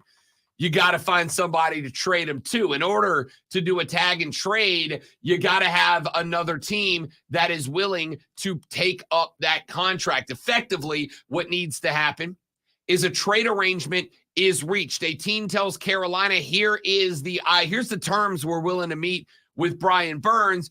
Carolina offers that contract to Burns and says, if you sign this, you get tagged, but then we're going to send you to this team because it's basically their contract. And Brian Burns then has to accept that in order to make the tag and trade work. I can't imagine, knowing full well that they will likely have to just wait a year, that anybody is going to put a huge deal on the table for Brian Burns. But we're going to find out. The report is that Brian Burns will be tagged by tomorrow afternoon's tag deadline, and that Carolina is likely actively seeking a trade partner for a tag and trade with one Brian Burns. There you have it, your water cooler cheat sheet, the top 3 sports stories that you need to know before you get to the office and start talking sports. Coming up later on in the radio broadcast, big news out of Atlanta. Ronald Acuna Jr. scratched from a spring game because of soreness in a knee. They did the evaluations. He had some inflammation around his meniscus. It started with don't worry about it, not a big deal. It ended with he might not be available on opening day for the Bravos. Opening day just about 3 weeks away. We'll talk about that coming up in the show. When we come back, I put off the fight. Now we're going to have it. Dave Canellis had a couple of things to say about one Bryce Young at the combine yesterday. I will play you those comments from new Panther head coach Dave Canellis when we come back. My name is Rob Brown, the Great Malonzo on the ones and twos. Be a part of the show. The renewal by Anderson to the Carolinas fan phone open 844-326-3663. The text line is there as well, 71307. Start that text with fan. We'll read them on the air when we come back on the Rob Brown Show with the Fan Upstate. QC. All right, guys, live reading. We're coming right back. Stay right there for me, please, and thank you.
So here's a lovely little coincidence.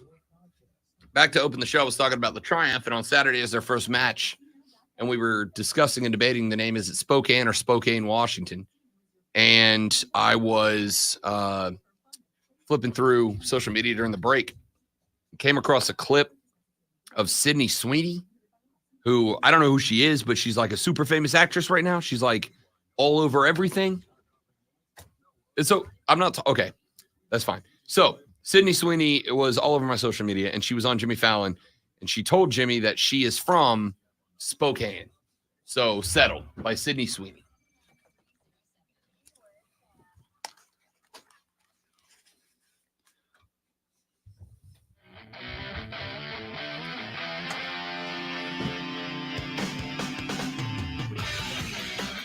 So a little fortuitous moment during the break. Back in the beginning of the show, we were talking about the Greenville Triumph back in action this Saturday. They take on Spokane, which we can now say is definitively Spokane because we had a big fight. Is it Spokane? Is it Spokane? How do you say it? No, there was no fight. Right. You said Spokane, and I've never heard it before. I said I didn't know if it's Spokane or Spokane, but Sydney Sweeney fixed it for us. She was on Jimmy Fallon, and she said she's from Spokane. So consider it settled. Sydney Sweeney fixed the show. Thanks, Sydney. You're welcome on the show anytime. Let's talk Dave Kanellis. Let's talk Bryce Young. Let's talk Combine. Last week, Dave Kanellis said, hey, there's no big plan to fix Bryce Young. We just need to cater the offense to him. We need to get him some talent. No shock. You've been listening to the show for more than 8 minutes. You've heard me say that. So Dave Kanellis got asked to expound on that just a little bit. Dave, have you talked to BY? And if so, what are you guys talking about to get him ready for the season? And this is what Dave said. I think that he's got the tools that we saw a year ago, and so I think just number one, we're going to have to teach him a new offense. So that's going to be a big part of it, And I think just from a fundamental standpoint, I just see a really accurate player. I see a decisive player. And then I think that, for him, some of the basic things that is like any quarterback improvement is footwork. Let's just continue to grow more specific to the pass concept, more specific to who is this person running this route. 3 different receivers, same route. It could be 3 different things. Again, that's a coaching thing too on that side of it, trying to get everyone to marry the concepts. I think maximizing some of his abilities are going to help that, just some more play action, some boots, some things like that that'll come off of our run game. Year 2 and recognizing pressures, he's now played 16 games. So he's got a good variety of exotic looks, coverages, blitzes, different things that might have got him. He might not have seen this or that. So we'll be able to kind of walk him through. Here's some tells on those things. So some basic year 2 improvement. I like it. Now, obviously, Dave Kanellis is not going to give us a ton right now. Coach, speak. He's not going to give us a ton right now. Not only is it smokescreen season during the combine and leading up to the draft, but on top of that, he's certainly not going to come out and go, here's our 2024 game plan. Why not come out and say, hey, he had some difficulties last year, some things that need to be fixed. We've seen those, and we're going to be working on that, and you're going to see a better Bryce Young in 2024 instead of saying all the coach's speech, some of which were not true whatever. So I think that there are a couple of things in play here. I think in play here is number one, I don't think there's anything other than BY sucks that Dave can say that's going to make a lot of y'all happy. I just think there are some of you that are done. You're ready to write him off. There's no way this kid can be successful. And unless Dave comes out and says, this kid's a bust, y'all are just going to pile on Dave Kanellis. And I get it. I mean, he could have come out and said it's an open competition for the quarterback position.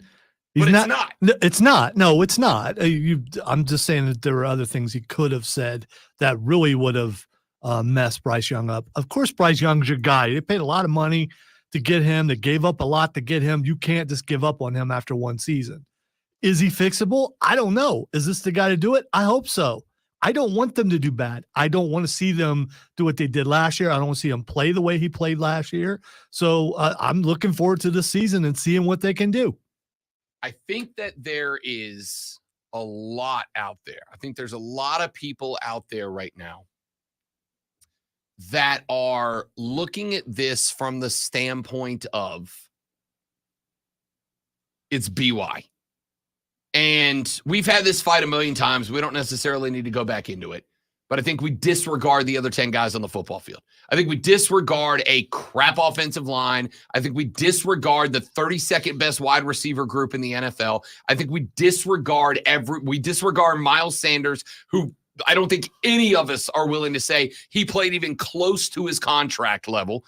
I think that there's a lot of folks out there that are putting this solely on the shoulder pads of BY. And Dave's not going to make those people happy by doing anything other than having BY come out week 1 slanging. Our fight for an entire year was your inability to put some of the blame on Bryce Young.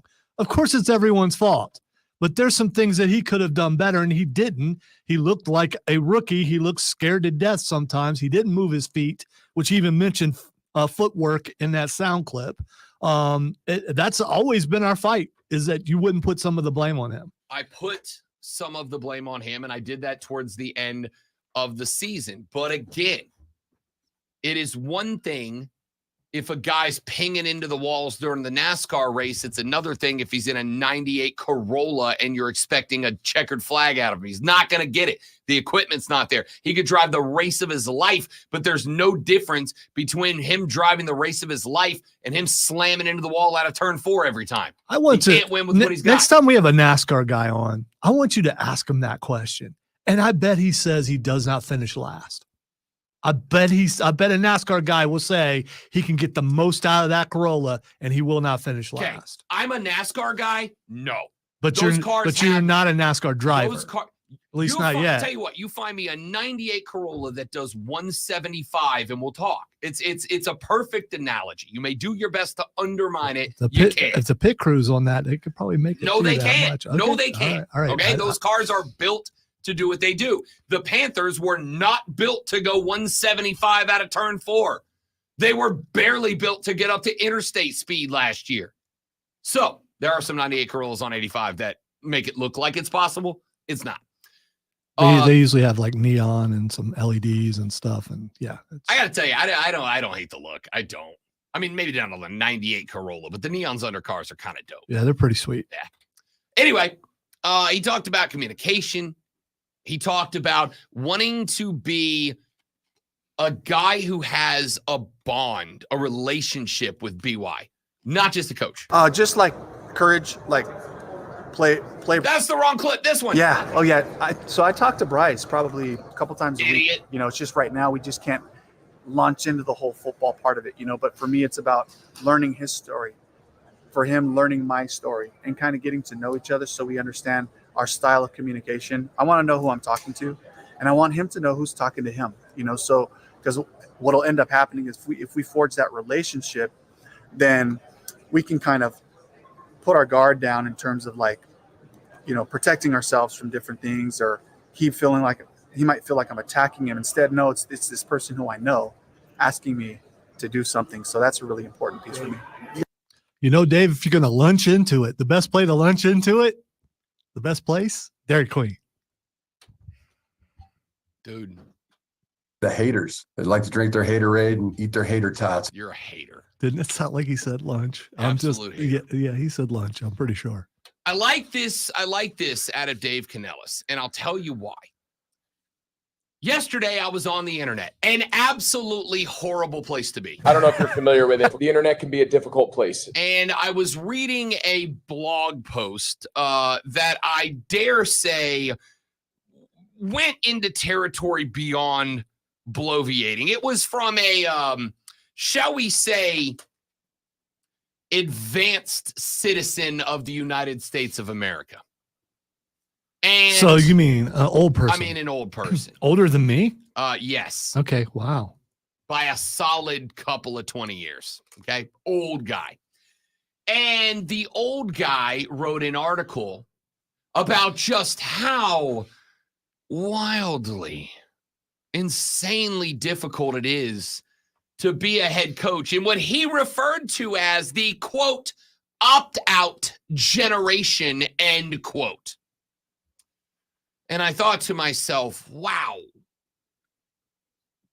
the massive amount of pompous ego one must have to call an entire generation the opt-out generation, a whole generation. The opt-out generation. How is it not accurate? And it's not even your generation. So why are you getting all offended? That's like the last generation. You should also be like, yeah, absolutely right. Because I refuse to be get off my lawn guy to the next generation because the generation before me did it my entire life. Do you understand? I spent years growing up being told, you damn millennials, as if we were the ones causing problems. Spoiler alert, we weren't. You're welcome for the internet, old people. I still think stinking millennials and you are like the problems that we're all going through. Of course you do, because you're of the last generation. I am not going to be that guy. You know what? I said the same thing, and then I hit 40, and this thing's changed. Well, then I got 360 more days to not be that guy. You sure about that? You sure it's 360? It's like around there. We had a leap year. I can't divide. It's math, whatever. Point is here. The point here is it is not hard to be a head coach for the opt-out generation. I can't help but make fun of the guy for that. Right? The head shake just really adds so much. If you want to see that, Facebook, YouTube, Twitch, or the X, yeah, those are the same guys who say Ben probably. Back in my day, everyone was the hardest worker on the team. Oh, that's just making someone want to slap you right now. Yeah, I bet. So he says it's hard to be a head coach of the opt-out generation, to which I say, no, it's freaking not. No, it's not. You wonder how I know that? Because Nick Saban was a very successful coach during the opt-out generation. Gramps. Nick Saban, in his 60s, was winning natties in the opt-out generation. Do you know why Nick Saban was winning natties in his 60s, coaching the opt-out generation? It's very simple. Talk to any former Nick Saban Alabama player, and they all have a similar story to each other. That is to say, Nick Saban was open, was honest, communicated with them, not as a guy on the team, but as a player, as an individual, as a person. See, because this generation, unlike generations gone by, look at themselves in the mirror and go, I am not a cog in the machine. I am not a cog. I am bigger than that. And if you are able to go to that person and communicate with that person, not on a, why do you think Tom Coughlin eventually lost it in the NFL? Because Tom Coughlin treated everybody on that team as a helmet and a chin strap and shoulder pads and cleats and nothing more. And there are plenty of Tom Coughlin guys who will tell you that story. When Nick Saban realized the direction the opt-out generation was going, he started communicating with those people as people. And all of a sudden, he had an army of Saban guys who were willing to go to war for him. And what did he get? Nick Saban, for years, got a big, strong, physical, butt-whooping machine in Alabama out of the opt-out generation. He got guys who wanted to be there, guys who busted it to be there, and he won a whole bunch of rings because of it. Canellis just said, I'm taking the Nick Saban approach to this. I am going to get to know this cat, not as QB1, but as Bryce Young, the guy who is the quarterback. I want to know him personally. I want to know what drives him. I want to know the characteristics that made him a winner literally his entire life before he got here. And then I want to use that to bring the best out of him. I want to be able to go to him after a practice and go, BY, you did this wrong, and here's what I want changed, and not have him look at me as the guy that's out here trying to drive him off the field. I want him to look at me as the guy that he knows wants the best out of him, as the guy that he knows wants him to be successful, as the guy that he knows wants him to elevate to the next level. This is not what you got, I don't think, out of Frank Reich. This is not what you got out of Matt Rule with his stupid-ass OOU stuff. One of us, one. Dude, I get it. And I'm not saying that creating that team mentality is bad. What I'm saying is creating that team mentality and then setting up obstacles for guys to cross to get it, as opposed to figuring out how do you fit in to maximize talent, is wrong. And Dave Canellis, from one interview, let's be real clear, one interview has quelled my concerns about that. I like this. And again, as I acknowledged back in hour one, I acknowledge I might, maybe, potentially, possibly have my fan cap on. Not my station cap, my metaphorical fan cap. But I have for 17 years taken great pride in being able to take that cap off and put on the ball cap that says, I know ball across the front of it. And I think I'm doing it here. I might be a bit shaded. Okay, because all I heard was Rob the Millennial lashing out at the man, and I also heard that Rob is bigger than a cog. Those are the things that I learned from that. You're damn right I'm bigger than a cog. I'm absolutely bigger than a cog. I once had an entire station survive only because of me. And when I found out that they planned on going back to treating me like a cog, I was gone. And look at me now. I don't feel like a cog in this building. That's why we work. That's why this station works. Because we ain't cogs in a machine. We fight the man. I ain't another brick in the wall. I am the machine. You are the machine. Point here is, in a single 10-minute post-combine interview, Dave Canellis, to me, said the things that I wanted out of Frank Reich, that I wanted out of Matt Rule. And instead, I got the exact opposite. And then you pair that up with Dan Morgan, who is saying the things I wanted to hear out of Scott Fitterer, but never did. And all of a sudden, I sound like I got a front office of dudes that all seem to actually be on the same. Fitterer and Reich weren't in the same book. Forget on the same page. Rule and Fitterer weren't in the same library with each other. Now I got two guys that are sitting at the computer, working together, putting together a story that looks like it's going to be entertaining to read. I like this. All in all, we're just another brick in the wall. No, we're not.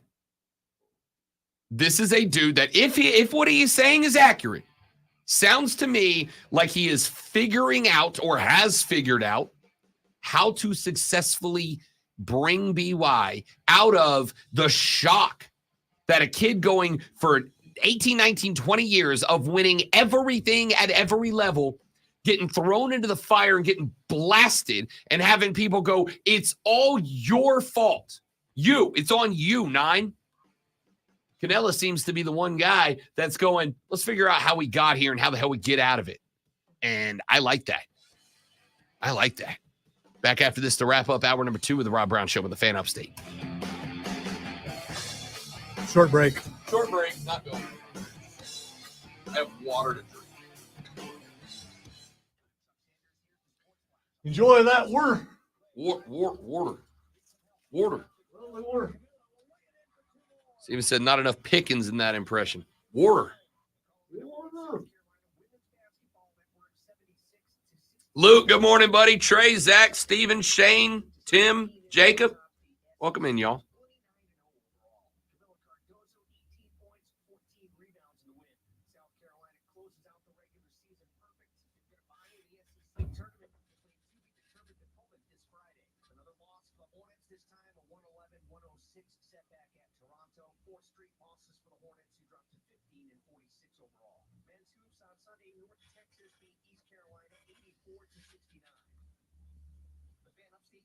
The jacket this morning, lady, ain't that warm yet. That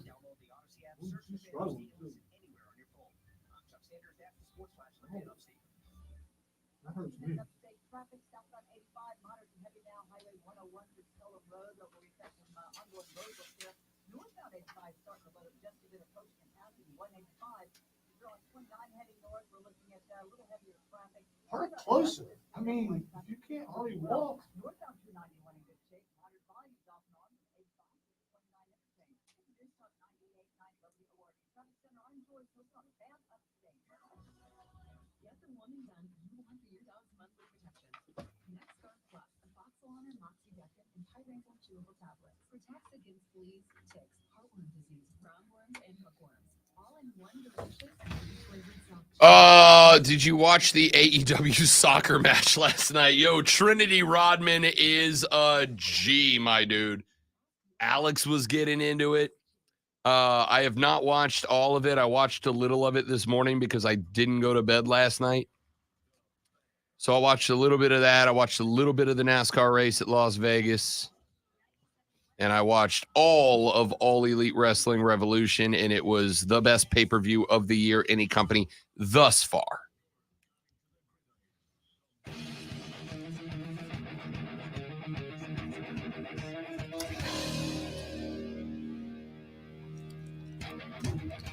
Wrapping up our numero dos here on the Rob Brown Show and the Fan Upstate. I started to play a clip in the last segment before I realized it was the wrong clip. So since I started it, and you got to give the people what they want, Dave Canellis was asked what he saw as strengths of one Bryce Young, and he said this. Just like courage, like play before he gets smoked. Next play, he stands in there, rips a 15-yard in cut, in the face of the rush, and just kind of seeing that that courage that he has, the short memory, going to that next play mentality. That's been really encouraging. Yes! Come on, man. Courage. Yes! Courage. Yes! We talk about courage. Yes! You gotta have courage. Yes! That's courage. Yes! Okay. All right. Yes! Okay, so, yes, in case I had not made that abundantly clear alongside Brian Danielson, yes, the man played behind an offensive line that was doing its best impression of a busted turnstile. So was it David Carr? Who was the first brother, the Carr brother? It was David. Yeah. So not future Hall of Famer Derek Okay. Carr. So David Carr, one of the most courageous people in the history of football then. He played behind some junk O-lines.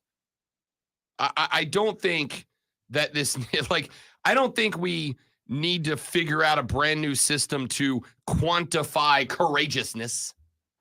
I think it's just a matter of my dude was getting wrecked with a capital W last year.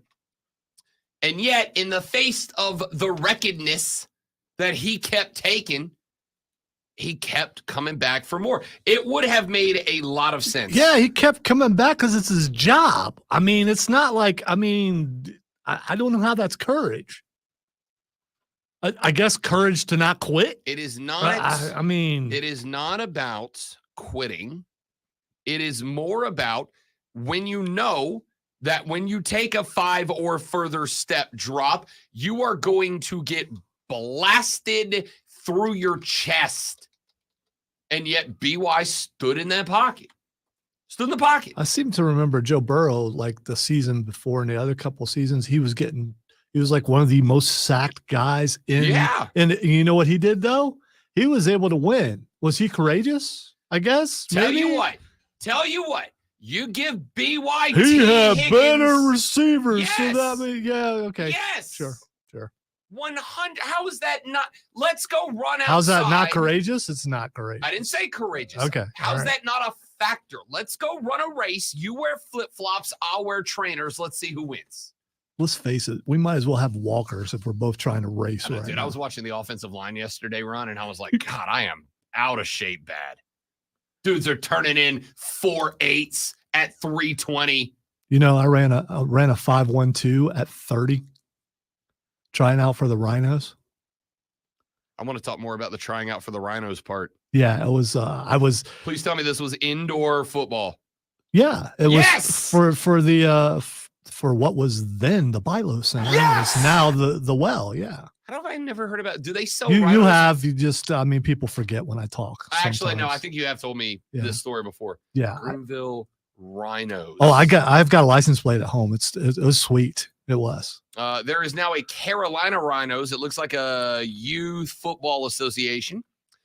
The Carolina Rhinos were one of the original 15 teams to join the inaugural 2000 Arena Football League 2 season. They were members of the American Conference for their entirety of existence. Finished the 2000 season with a 9-7 loss, 9-7. Maybe they'd have gone 12-4 if they'd have drafted Lonzo. All right, so maybe I was 32 when I did it, not 30. They won 7 of their first 9 in 2001, ended the season 12-4, and for the first time ever won a playoff game, beating the Tulsa Talons before losing to the eventual champion, the Quad City Steam Wheelers. I had to sign a thing saying that I was not doing it for a radio bit, knowing that I was doing it for a radio bit. I was like, okay. In 2002, everyone expected Carolina to not only go to the playoffs, but to do something great. The Rhinos, period, didn't do so well on the playing field, going 5-11 and missed the playoffs. To add insult to injury, the Rhinos folded after the postseasonless year and left arena football to the Carolina Cobras, which fittingly folded 2 years after the Rhinos said goodbye to the Bilo Center. Now I'm down a absolute rabbit hole of third-level Carolina Arena League football from 24 years ago. I did get to see a guy run like a 4.3, though, when we were running 40s, which was amazing. His name was Shorty. I can't remember his last name, but still, it was. I wonder if our Shorty can run a 4.4. Damn, dude, that's mean. That's mean. Is it? I think it's pretty accurate. The Cobras' legacy in Charlotte was actually meant to fill open dates at the Charlotte Coliseum when the original Charlotte Hornets moved to New Orleans. When the Charlotte Bobcats began play, the Cobras were no longer necessary. Golly, bury them while you're at it. By the way, we're letting you go because you're no longer necessary. The Cobras name, previously used for 1 year by the Charlotte Cobras of Major Indoor Lacrosse League, is now in use by the city of Charlotte for its works team in the National Public Safety Football League. Where do I buy my tickets and how do I gamble on the National Public Safety Football League? Why do we not have one of those around here? Why? You guys want pro football? Here's your ticket, boys. We've got public safety around here. Why not have a league? Unbelievable. We have had and probably still do have some semi-pro teams around here. So he had T. Higgins, Jamar Chase, and Joe Mixon, and Tyler Boyd is no slouch, said Shane Barrett in all caps, yelling it because of how right he is. You're right. But, you left out the fact that he was courageous. Courage. He was, yes. Courage. Yes. Courage. Lonzo out here thinking courage is a bad thing. Courage is an amazing thing. A guy who has a bad offensive line is not courageous. He got paid millions of dollars to go out there and do his job, which he didn't do to the best of his ability. Hopefully they're able to get that out of him this year. Hopefully there's not. We just drafted these receivers because it's a big receiver draft, and we brought in this free agent, and we shored up the line. You've got all these weapons. Oh, no. You still look like you did last year. Hopefully that's not what we're saying at the end of next year. Because that would not be courageous. That would be a bust. And I hope he's not a bust. Let's hope Lonzo reaches the pinnacle of his abilities doing this sports flash. Let's face it, it was never about ability for this. It was about being told to. Kyle Larson has entered his name into the NASCAR playoffs with a win yesterday at Las Vegas. Larson swept every stage and led 181 laps to take the checkered flag. The win is the fourth straight in Vegas for Hendrick Motorsports. Don Staley's Gamecocks are perfect once again. The returning Camila Cardoso scored 18, and 4 Gamecock starters were in double digits, leading to a 76-68 victory over Tennessee. The win moves the Gamecocks to a perfect 29-0 regular season. They'll begin the SEC Women's Tournament as the number 1 seed. By the way, I approached this whole thing with courage. I hope you guys see that. Tune in Saturday night at 8 p.m. as the Furman men's basketball team takes on Western Carolina in the first round of the Southern Conference Tournament right here on your home for Paladins football and basketball, and a place where courage is important, the Fan, upstate.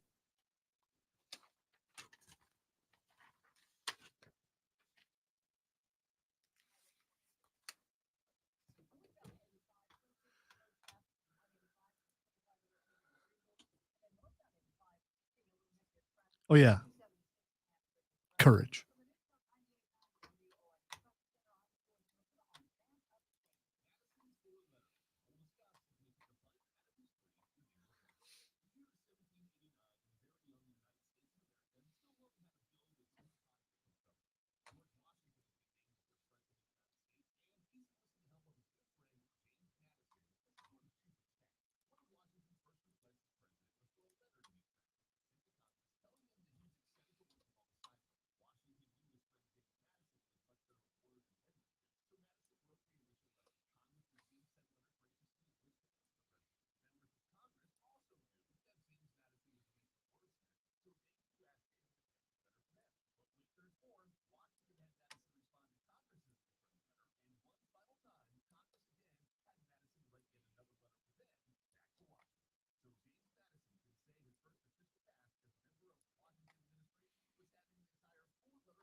You know what? I hope Rob has the courage to come back into this room.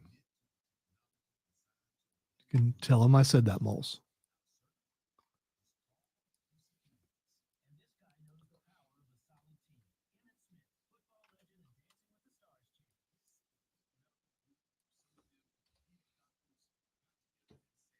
Thank you, Shane.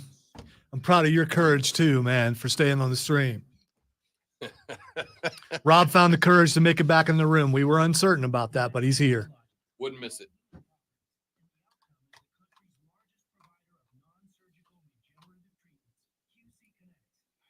I hope my old brain can remember to use courage every time we talk about Bryce Young's performance next season. Should be a rallying cry. If you guys are going to the games, you should start the courage chant out and all 30 or 40 people who go in the first couple weeks. Oh, he's already had energy drinks, Wesley. I had one. I've had one. You might need more. I might need more. Question is it a lack of courage if he, I don't know. I'm guessing I'm even more annoying when you have no sleep. That's just a guess. Just a guess. I haven't found you annoying yet. We're having a great day. I don't say that sounds like a challenge to me, but It's not. Okay. All right.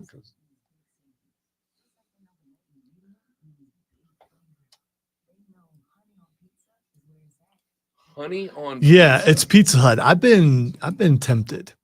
I'm not interested, for the record. But I couldn't find a KFC around here. I know there's one in Simpsonville. Find a KFC. Yeah, that they're all closed down. So we couldn't try the pizza.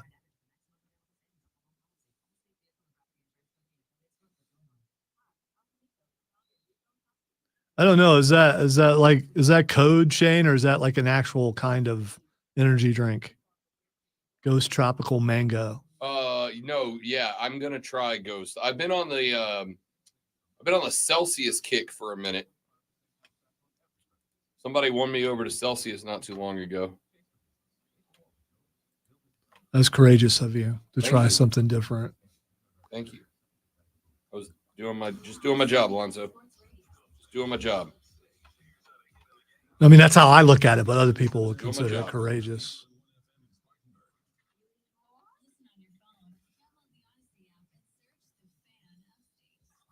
Smith and James in the first break. Smith and James in the first break.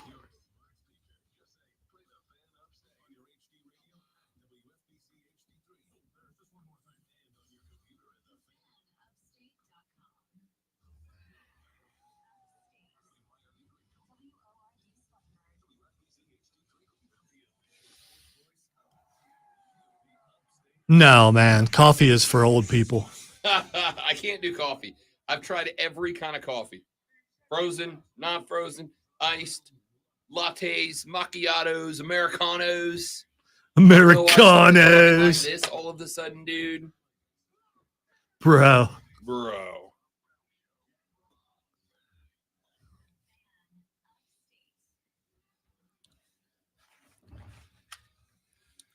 Here we go, ladies and gentlemen, with another stellar hour of the Rob Brown Show right here on the Fan Upstate. Coming up at 8:40, we'll be joined by John Blau of the Post and Courier. He covers Clemson athletics for the PNC.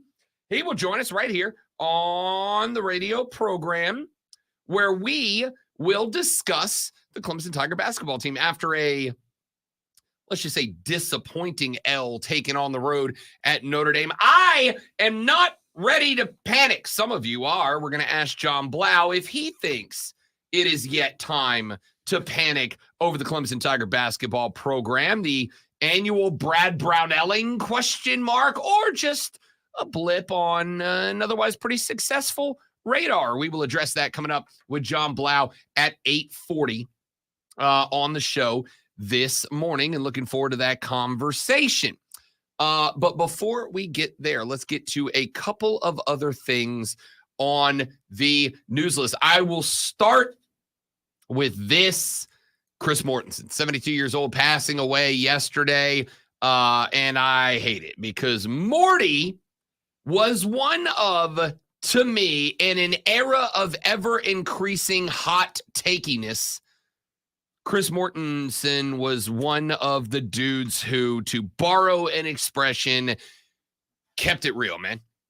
Like, Morty was a dude that I never really got to a point where I felt like Morty was giving you contrived takes. Now, obviously, Chris Mortensen did more in the world of reporting than he did opining. But I'll tell you another thing I would say about Morty.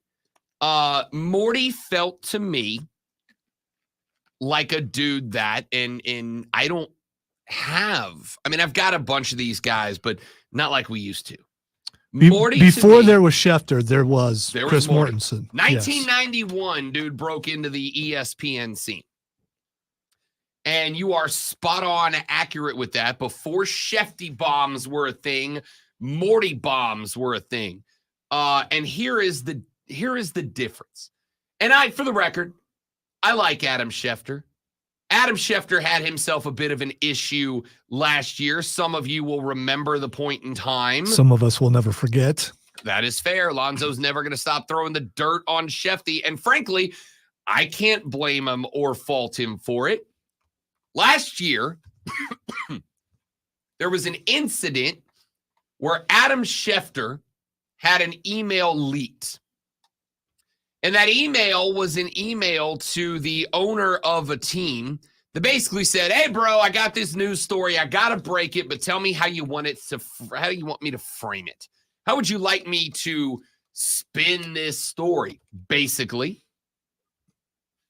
No, I can't say with any level of definitiveness that Chris Mortensen didn't do that during the very long period of time that he was one of the primary news breakers for the 4-letter. What I can say is I never got that impression. There was always something, and again, I say this with respect, because even if he was doing it as owners' lapdogs, Shefty did break the news. He got himself into a position where if there was a blockbuster news story coming out, it went through Adam Schefter to get there. Mortensen was that first. And again, can't say it never happened. But when the Schefter news broke, it was kind of a landmark moment for me. And it was a landmark moment for me because while I had always kind of in the back of the brain gotten the impression that the NFL controls the story. The NFL controls the dialogue. They let out the information that they want out. And I think when the Shefty story started, it kind of brought me to a place where I felt like all of the sudden that belief was beyond justified. It is now proven. It is now proven that to at least some degree, the National Football League absolutely has control over the narrative. The National Football League now absolutely has the ability to craft, create, make its own stories. And when that happened, as somebody who had their toes in the water of journalism for a very short moment, I was legitimately disappointed. Because Shefty was one of the few guys on ESPN that actually presented himself as a journalist. And all of the sudden you found out Adam Schefter is not a journalist. Adam Schefter is a PR guy. Now again, maybe I'm mistaken, maybe I was misled, maybe I was tricked, maybe I was fooled, bamboozled, hoodwinked, whatever. But I never really got that impression from Chris Mortensen. Morty kind of always felt like a guy who was going to give you the scoop. Now, there were periods of time that I could get frustrated because there were periods of time where it just felt like Morty's the guy that got embedded, for instance, with the Dallas Cowboys for a while. It was him and what's the other cat? Ed Werder. Him and Werder, it felt for a while. It's like, all right, fellas, you're just Dallas Cowboys reporters. Just own it, right? Yeah, but I think they are assigned to that. I think that was kind of the realization I got to as well. Great one. That basically, because it's still that way, basically it got to a point where the 4 letters said, all right, it's only about clicks and views now. And who's going to provide us with more clicks and views than the Dallas Cowboys? Correct answer? Nobody. Because a good chunk of America loves the boys. A solid chunk of America hates them. We got to cover them more than we cover anybody else. But even at that point in time, I never got the feeling that, for lack of a better way to put it, that I couldn't trust Chris Mortensen to just give me the damn story. Just give me the news, man. Just tell me what's happening. So-and-so signed, so-and-so got cut, head coach got hired, head coach got fired. Just tell me what's happened. And then me and the rest of the talking heads nerds will put our spin on it. Because I don't get paid to break news. If I do, super duper spectacular. Good for me. But I don't get paid to break news. That is why you have never heard me refer to myself on this station as a journalist. I refer to myself as an analyst. An analyst that will, on occasion, break news if there is news to be broken. We got to break the news that John Harkes was departing the Greenville Triumph. We got to break the news at ACC Media Days a couple of years ago about DJ. Like, we've gotten to break news, but I'm not a journalist. I'm an analyst who has analyzed long enough that I've gotten into some circles where every now and then I get tossed some red meat to break news to you guys. Morty would be brought on panel shows to talk, but more often than not, he was brought on to give the background, how a news story came to be, and then it would be kicked over to the screamers, to the talking heads, to the big heads, like me. I think for a guy to be in the game as long as he has been in the game, for Morty to still have that level of trust. Adam Schefter's got dinged. And while I think a lot of folks have moved past it, if only because to this day, if you want NFL news, you go through Adam Schefter. He's a must follow on Twitter because even if he's putting spin on it, you are still getting the story faster than anywhere else. He's getting the stories, at least in my ever so humble yet frequently correct opinion, because the owners know they can go, hey, man, we're going to fire our head coach. We want you to write up it's because he was this record and there was this controversy and the team said this or whatever. And Shefty apparently would run with that.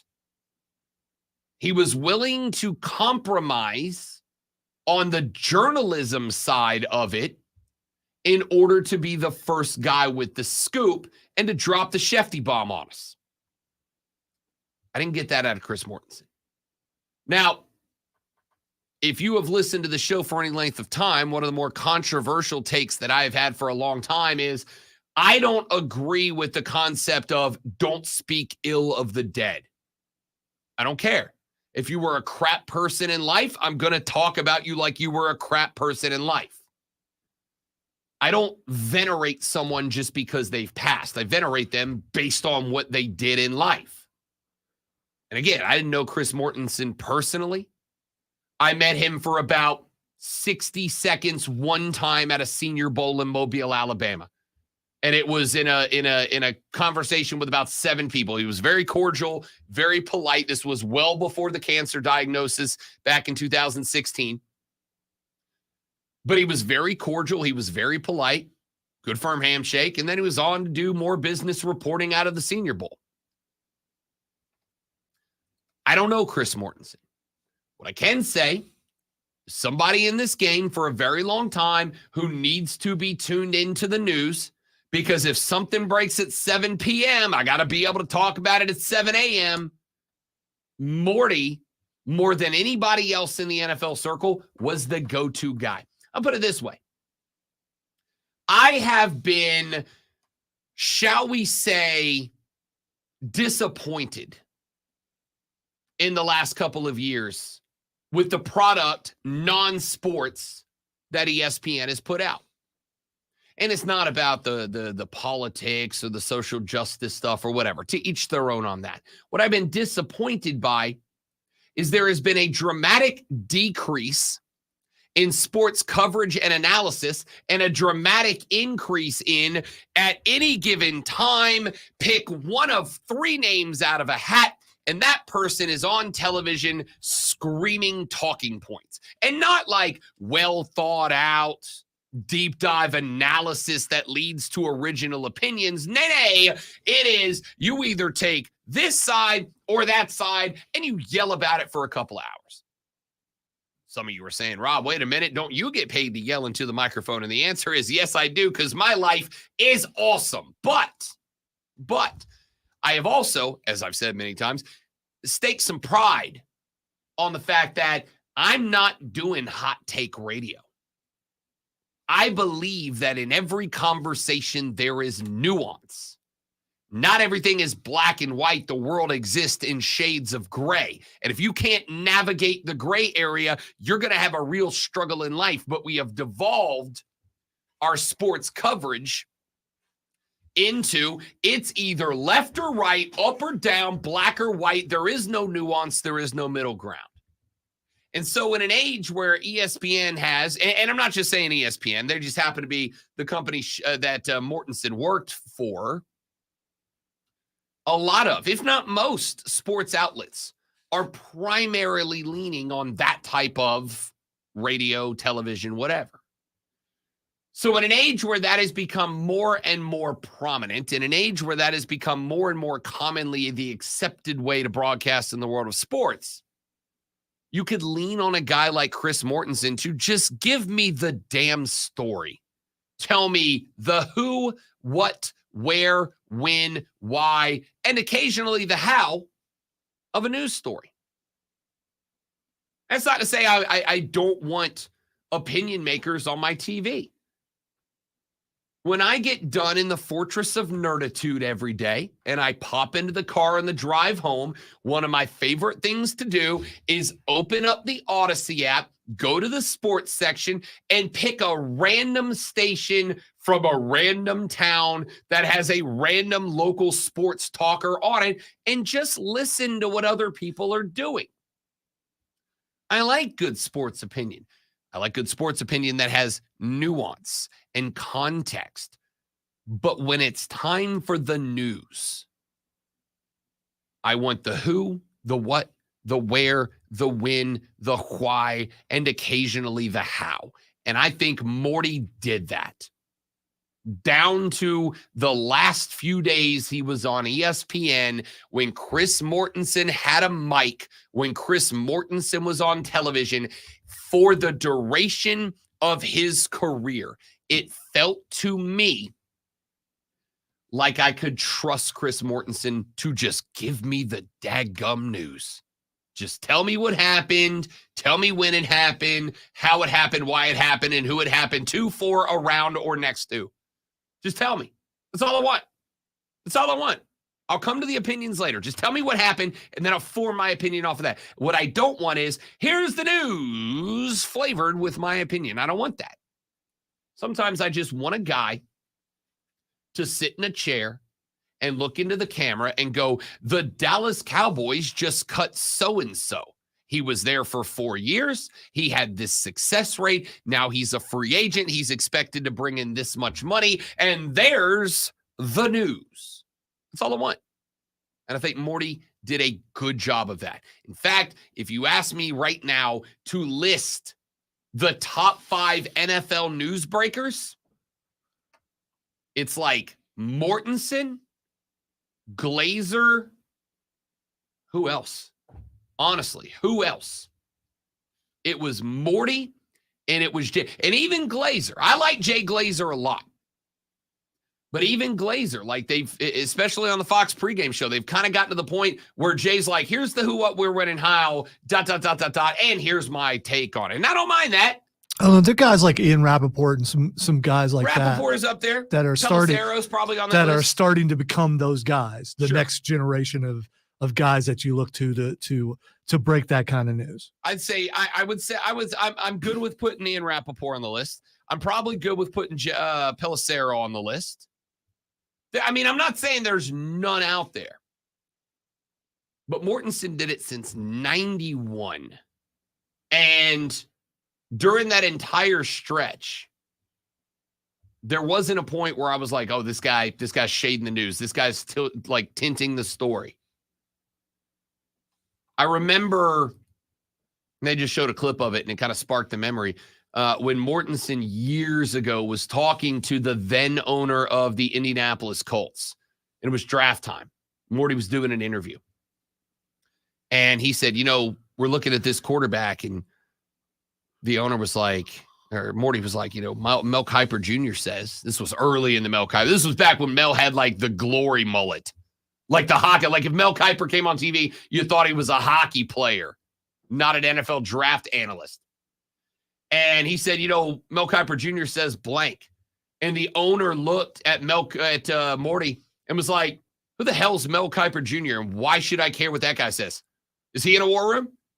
Does he scout these guys? Does he know these guys? Has he put in the who the hell is Mel Kiper Jr. and why should I care? And in a moment that Mortensen could have looked at this guy and gone, that's my dog, that's my guy, that's my coworker, that's the guy that I trust, that's the guy that I listen to. You know what he did?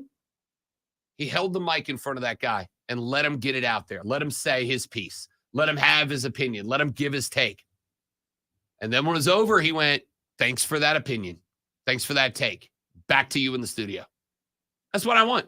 Out of a guy who breaks news, I want a guy who breaks news and then leaves it at that. That's it. And that was Chris Mortensen, man.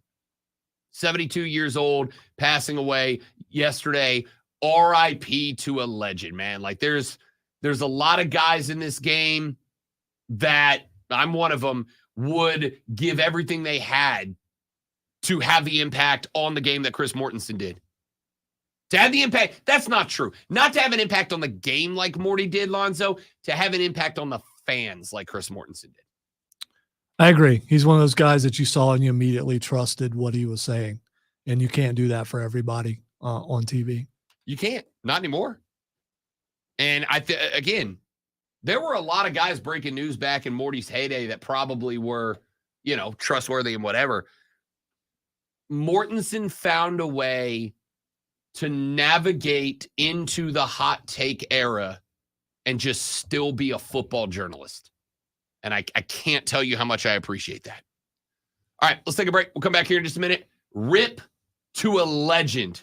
Thank you for everything, Chris Mortensen. We will see you on the other side. We're back after this on the Rob Brown Show on the Fan Upstate. Smith and James. All right, guys, quick live read, and we're coming right back. Y'all stay right there.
got me again.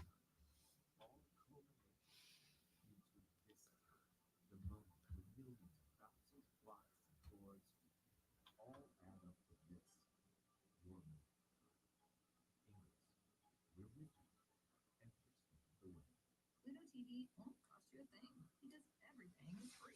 So if you want to watch Braveheart, Mean Girls, or The Price is Right, well, The Price is Right. It's free. Just download the app, which, by the way, is also free. Pluto TV, stream now, pay never.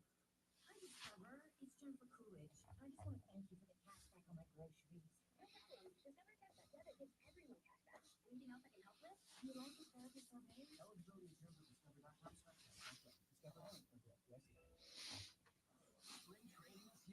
I'm gonna be going to Monster number 2 a little early today, I think. A little early. Still feel good. Still bringing it. Are you? Still bringing it. Still got it. I got through that whole Mortensen segment. I don't think I flubbed once. Okay, I probably flubbed like 4 or 5 times, but shut up. Such did a fine job. Thanks. Feel better already. I didn't even feel bad, and I feel better. If you sucked, I'd tell you. I don't know if I believe that. Oh no, I would. I think you would. I don't think you would say you sucked. I think you would say, like, dial in. Get right.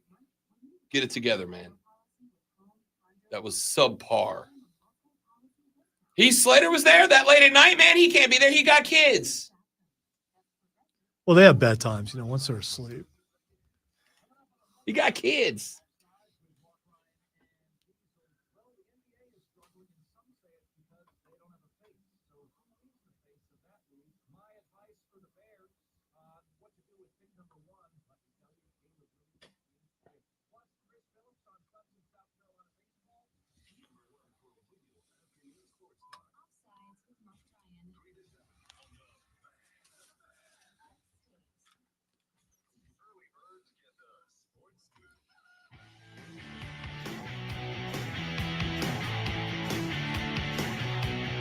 The Rob Brown Show rolls on. It is the Fan Upstate. Short little segment here because coming up in the next segment, we got John Blau from the Post and Courier to talk Clemson basketball. So I want to get to this. I have a hot take.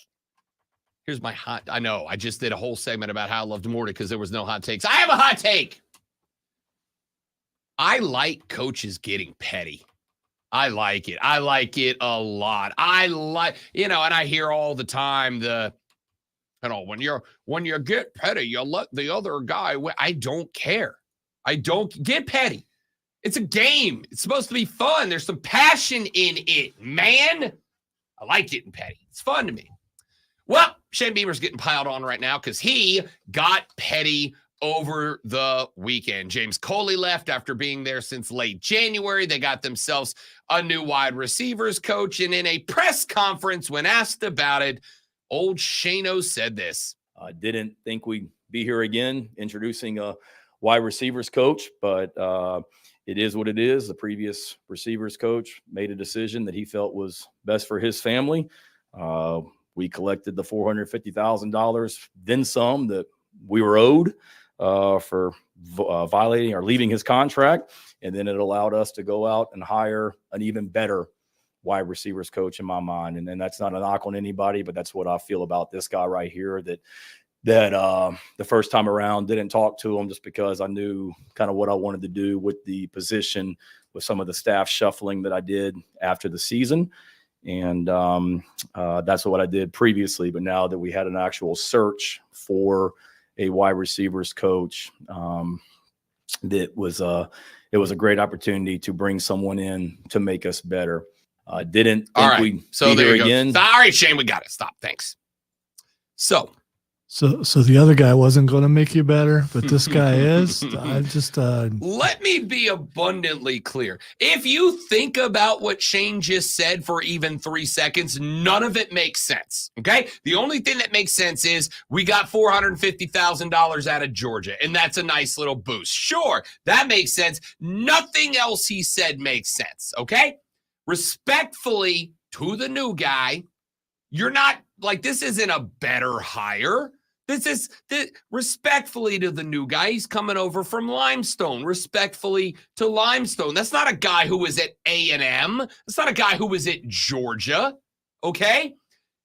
If you think about it for 5 seconds, outside of we got $500,000 back for him leaving, nothing he said made sense. However, I love a coach grabbing a mic and effectively saying, yo, that guy, we got our guy. I love that. Give me a coach that's going to, I don't need him to get on the mic and go, we respect his decision and I know it was good for his family. And, at the end of the day, that's what this is all about. It's all about family and taking care of it. And I'm real happy he got the job. No. That guy could have been one of us, decided to take a step backwards. And the new guy, that's my dog. This is a step. We're better. This guy's better than that guy. To hell with that guy. This guy's the man. Here he is, ladies and gentlemen, the GOAT, the best to ever coach wide receivers. Bring in the new. I love this. Give me the petty. Give me a guy out there fighting for his life on the mic like he is on the field. I love it. This is like the anti of what will be said later. And how it will be, maybe even on these radio stations about how this is not how you operate and all this kind. It's gonna be funny. Look, give me this, okay? Listen, there was another guy, longtime sports talker here in the upstate, that whether he did or did not, I'll leave it up to you. But a longtime sports talker in the area that paraphrased some comments that Shane made in the media the other day. And Shane took him to task, hit him with the quote retweet, popped down what he actually said. And he's like, yo, if you're going to paraphrase me, at least put the quote and let the people decide. Give me a coach who is, listen, I'm not saying it's not petty. I'm not saying there are a lot, if not most of y'all, that aren't going to hit him with, like this texter did, quote, Beamer is full of crap. I know most of y'all ain't about that life, and I'm good with that, okay? My dad told me to be better than that. Sorry, Pops, I'm not. Give me a coach who grabs the mic and who busts up the dude who bust him up. Fight back. I was going to say, I'm down with it. That's my style, so I love it. I love the snark. Back. Go get him. Light him up. Light his ass up. Go get him, Shano. And this is not me pumping up friend of the show, Shane Beamer. I would have done the same thing if it was Dabo or anybody else. It's just that nobody else does this. Everybody else takes the high road. Everybody else takes the high road. Guys, the two roads go to different places. That's why they're different roads. If they went to the same place, there'd just be the road. But there's a high road and there's a different road. He took the different road. I don't need him out here talking about how amazing of a guy James Coley is. And I'm really going to regret that I didn't have the chance to work with this guy. I know he's done with, and I'm always right back. No, screw that guy. That guy screwed me. Screw him. Grab the mic. Drop a bomb. Whoa, whoa, whoa, whoa, whoa, whoa, whoa, whoa, whoa. Forget that petty stuff. Say hello to the bad guy. Full machismo, baby. Can we refrain from playing anything from Dwayne? Oh, now you're back. Now you're off the Dwayne. Oh, you were off the Dwayne. Yeah, it's even worse now. I mean, I acknowledge you. Go away. You sick freak. Give me this. This dude is fighting for his life. So show me there's fight. There's a lot of y'all that thinks if this team does not get better this year, he won't be back next year. And the thing is, I think you're right. So if your back's against the wall, if you got a fan base saying get better or get gone, and somebody makes your job tougher, tell them they suck. Tell them where they can shove that size 13. Tell them where they can walk. I like it. Give me petty guy fighting for his life because Shane is right now, and I'm here for it. Let's take a break. When we come back, John Blau of the Post and Courier joins us. We'll talk a little Clemson basketball when we come back. Texture says, I'm down with that. It's disrespectful, but allowed. Burn him. Is it not disrespectful for my man to take the job in January and quit it in February? That's disrespectful too. And if you're going to be disrespectful, I'm going to be disrespectful back. Give me a dude fighting for himself. That's what I'm looking for. John Blau joins us next on the Rob Brown Show with a Fan Upstate.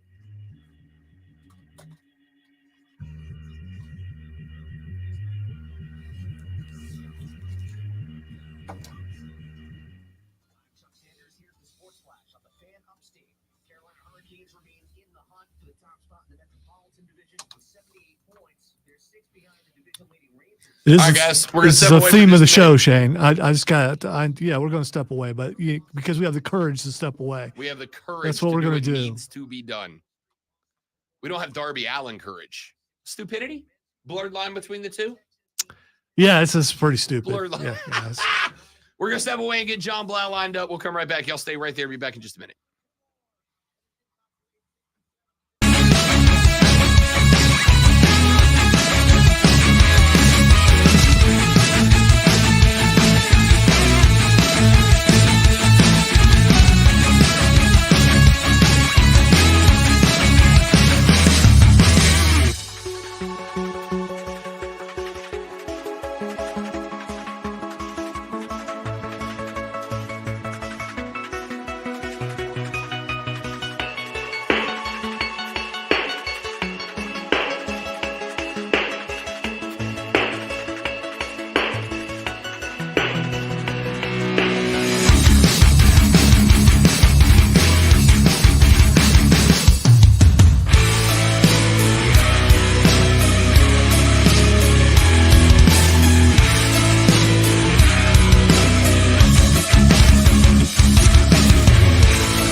but I had courage and I hit it one more time and it worked. You fought through it, and I like it. Thank you for having the courage to join us, Zach. If you don't know what that means, watch the first 2 hours. Courage is the word of the day.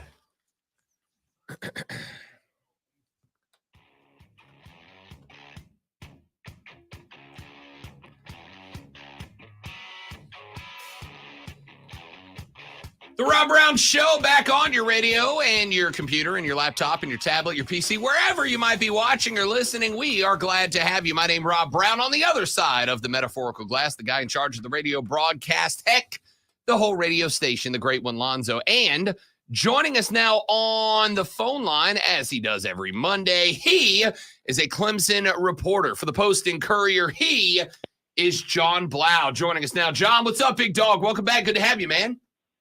I appreciate it. Thanks, Rob. Absolutely. Let's dive right in. Let's Let's talk about this Notre Dame loss for Brad Brownell's Clemson basketball team. And before we dive into the X's and O's in the game itself, John, I got like 90 texts that said, here it is, the annual Brad Brownelling from Clemson fans. My take has been, it is not time to panic. You went on a road to a Notre Dame team that, while they are pretty mid in the ACC, is a tough place to go play and win a basketball game. And you happen to catch Notre Dame on a night that they were shooting the lights out of the gym, over 42% from the floor. I think like almost the same number from deep. Is this time to panic for Clemson basketball fans, or was this just a blip in what has been an otherwise successful season so far? Yeah, I mean, I think people are comparing it to the Louisville loss last year, but that one was way, way worse, especially in the net metrics. I think Louisville was in the 300s. Notre Dame's at 125 because they've actually won 5 of their last 6 games. They've actually recovered from a really bad start to the season. That's a quad 2 loss for Clemson. So it's not the worst case scenario, especially in the metrics. Obviously, you don't want to lose to Notre Dame, a team that's below 500, especially as you're trying to lock up this number 4 seed in the ACC tournament to get that double bye, which you really, really need given kind of the state of the roster right now. Just, I think Brad Brownell said after the game that only, 7 or 8 guys practiced on the day before the game. And so he actually kind of feared maybe there would be a little bit of a poor performance just because they aren't practicing enough. So, I mean, that in itself is concerning in terms of the state of the roster and kind of where they are and trying to manage all that. One loss on the road, again, to a team that's won 5 out of its last 6 games. Not the worst thing in the world, but absolutely Clemson has to play better. Their guard play absolutely has to be better. Just did not hit enough shots from deep where Notre Dame hit a bunch of them. But yeah, it's not time to hit the panic button. I don't think so. Not at this point. Job Lau from the Post and Courier covers Clemson athletics, joining us here on the Rob Brown Show and the Fan Upstate. Can you update us on that? Because I heard that comment from Brad Brownell as well. What can you tell us about guys that were maybe either dinged up or sick that were kind of slowed up last week leading to that loss on the road? Yeah, obviously they didn't have Jack Clark, the 6-year wing. I think he had an illness. And so, I mean, you would hope that, I guess I don't know the severity of the illness, but usually that those things could pass in a few days. You would hope he's back for the Syracuse game tomorrow. Boz Leida is a backup center who they've been trying to get back, but he's had shoulder issues, haven't quite been able to get him back into the rotation. That's hurt a little bit. And PJ Hall and Ian Shefflin are the 2 guys that really have not practiced much at all. Just 2 big guys who, through a season, you have some wear and tear. And I don't think there's specific injuries, just as much as fatigue. So they're trying to not practice with them during the week, but at the same time, it kind of hinders them in terms of being really full go right when the ball tips, because they kind of have to work their way into the game, into rhythm a little bit, just because they haven't practiced much, and also that just wears down everybody else on the roster because they're practicing with everybody other than those guys, and so. It's a little bit of a concerning situation, but I mean, I remember asking Brad Brownell about it, and he said, I don't know if they can make it through the season if we practice them. So it's kind of a catch-22 where you decide the worst thing would be to practice them. Obviously, it would save, the health of the rest of the roster in terms of not having to, bear so much of the load during practice. But, maybe Ian Shefflin and PJ Hall don't make it through the season. So it's kind of a not ideal situation, but they're trying to manage it. And again, I think Jack Clark will probably be back, and Ian Shefflin and PJ Hall should continue to play. It's just not ideal for preparation's sake. Sure. Let's talk about that L to Notre Dame on the road. Like we said earlier, Notre Dame shot the lights out. Do you chalk that up to a defensive deficiency for Clemson? Are we chalking this up to Notre Dame just played one of their better 4 or 5 games this year? What was your overall takeaway on the reasoning for the L? Yeah, I mean, I think the perimeter defense probably wasn't what it has been, and Jack Clark is a huge part of that. I mean, he's when he's healthy, he's just a 6'10" body out there, a 6-year senior who knows where to be, and he really just does up the ante on your perimeter defense. It makes it that much harder to get shots off against them. I think that was a huge difference in the game, and then I just think that the guard play on both ends. I mean, Joe Girard and Chase Hunter just did not really hit shots. I mean, I think Joe Girard hit some in the second half, But I think he was maybe 0-4, if I'm remembering correctly, in the first half at Notre Dame. And Chase Hunter, I think, ended up in single digits. I'm forgetting if it was like 3 or 5 points off the top of my head. But you need those guys to hit shots. I think that's something that can come and go. Again, it's a reason not to really hit the panic button totally, because this is basketball. You can have days where you're hitting shots, other days where you're not hitting shots. But obviously, Clemson's success has a lot to do with the defense that Jack Clark's been able to give over the last few games. When he's out there, that hurts. And then obviously has a lot to do with whether Chase Hunter and Joe Girard are hitting shots. And that did not happen in Notre Dame. And you kind of hope that flips, I guess, in the last couple games of this season. What do we make of these last couple of games? My take on the whole reason not to hit the panic button was, in the last couple of years, these last 2 games would have been playing for your life, right? You'd have been playing on the bubble. You'd have been wondering if you're in or out. You'd have probably not only needed to win these games, but to put on a show in order to convince a committee that you deserved a spot in the playoff. This year, you're really just playing. You're playing to improve your seed. Do you think that takes some of the pressure off this team, lets them play a little more loose, a little more free, especially if they are dealing with guys that are dinged up? With the pressure being off, do you think that helps them build momentum going into the conference tournament? Potentially, but I don't know. I mean, I think these 2 games are really, really huge.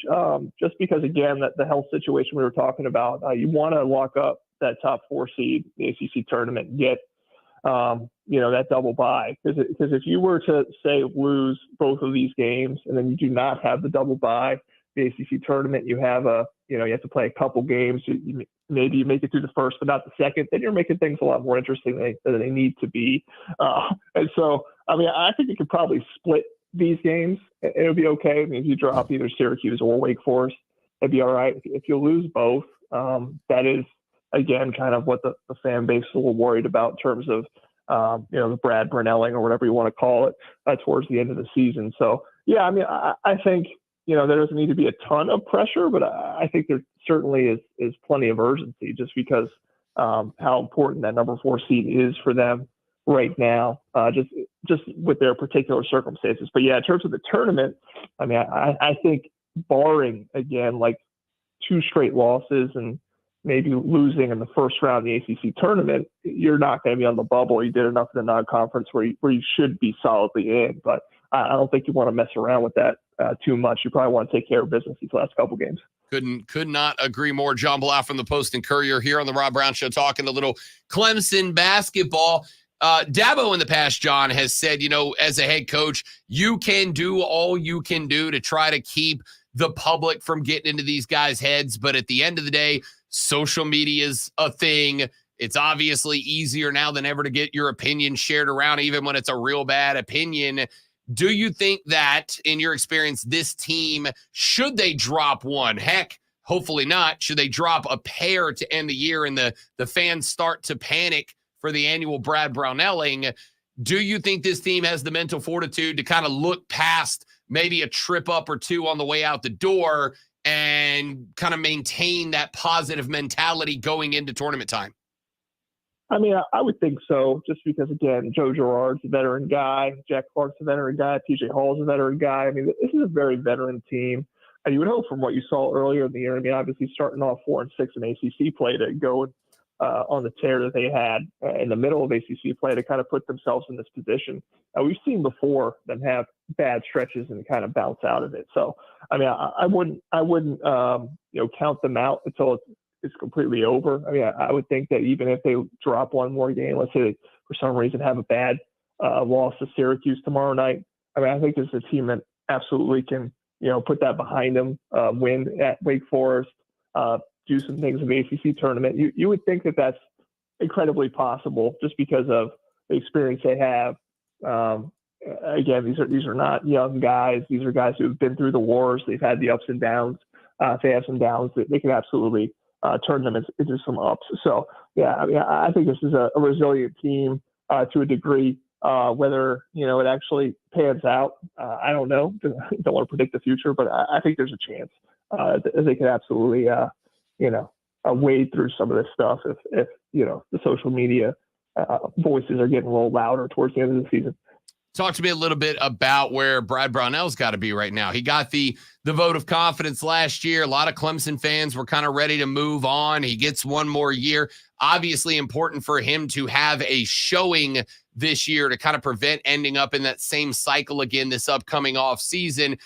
Has he been saying, doing, changed up anything that you've seen have an impact on this team, or that makes you believe that the outcome of Clemson's postseason run this year will be one that Clemson fans will want to buy into and get behind? Yeah, I mean, it's been an interesting season as far as Brad Brownell. I remember, obviously, again, after that 4-6 start, he was playing cheerleader for his guys, like, pumping them up. Every practice trying to remind them they were good. And I remember, when they start winning some games, it's like, oh, whoa, kind of flipped a 180 in terms of, well, we got to get better. He's kind of had a little bit of a dueling perspectives in terms of, being really, really, trying to pump his guys up and then trying to be hard on them and trying to get the most out of them. I mean, it seemed to have worked. I mean, until obviously of late, obviously the Notre Dame loss, and I know that the NC State loss kind of sticks in everybody's craw a little bit too. But as far as, his job security and all that, I think as long as he makes the tournament, he's in a good spot. I don't think you can get rid of a coach after he makes the tournament. And obviously that would be huge for him and his program, just to kind of get back to the postseason, prove that, they're building towards something positive. I think they have a really good recruiting class coming in next year too. And they can be pretty good for years to come, especially how they've hit the transfer portal from year to year too. So I think that, that again, they need to win down the stretch. You can't, continue dropping games and make this a little, worrisome for the fan base. But as long as they win a couple, they get into the tournament, I think everybody's in a good spot. John Blau covers the Clemson Tigers athletic department for the Post and Courier. He joins us here on the Rob Brown Show every Monday to talk Tiger athletics. John, my man, appreciate it, big dog. Thank you for the time. We'll talk to you next week, bud. Sounds good. Thanks, Rob. You got it. John Blau from the Post and Courier. You can follow him on Twitter at John_Blau, JON_BLAU. Tremendous follow for all things Clemson Tigers. Let's take a break. We'll come back here in just a minute and get going with our number 4. That's coming up next. My name is Rob Brown, the great Lonzo on the ones and twos. The Rob Brown Show rolls on. It is a sports flash and then more fan upstate. You get it. You get it. Yeah, he forgot. That's fine. That's fine. It's okay. Don Staley's Gamecocks are perfect once again. The returning Camila Cardoso scored 18, and 4 Gamecock starters were in double digits, leading to a 76-68 victory over Tennessee. The win moves the Gamecocks to a perfect 29-0 record season. They'll begin the SEC Women's Tournament as the number 1 seed. Duh. Caitlyn Clark finished up her final regular season at Iowa by knocking down the last record she could, Pistol Pete Maravich's all-time college basketball scoring mark. Clark entered the game 18 behind Maravich in the second quarter. She scored 11 straight and had a pair of free throws to end the first half. She knocked both down and took the crown. Tune in Saturday night at 8 p.m. as the Furman men's basketball team takes on Western Carolina in the first round of the Southern Conference Tournament, right here on your home for Fallon's football and basketball. The Fan, Upstate.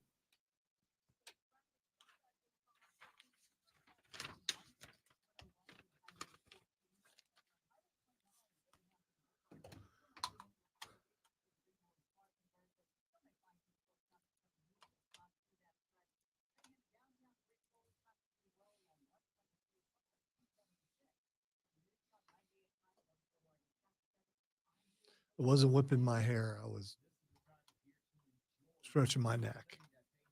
Not that I'm above whipping my hair, because I'm not. I just didn't whip my hair. With my hair, I'd do this. I was doing this.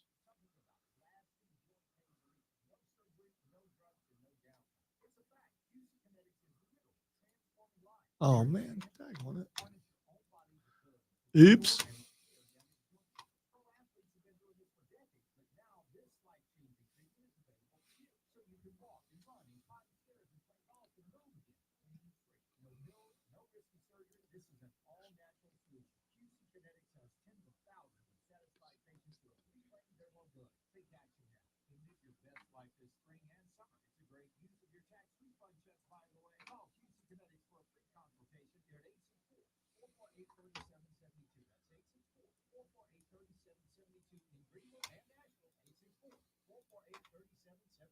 Running a small business is no small task. And call Trust Bank. We work hard to prepare businesses for whatever tomorrow may bring. Your dreams are our business. And we have local experts who can help you plan for a successful future. Dependable guidance you need and service you'll appreciate. And at Trust Bank, we take your small business banking personally. Visit your local Trust branch or any Excellent sports flash. Just nailed it. Hey man, Steven, that's like my life, dude. So I mean, always like that.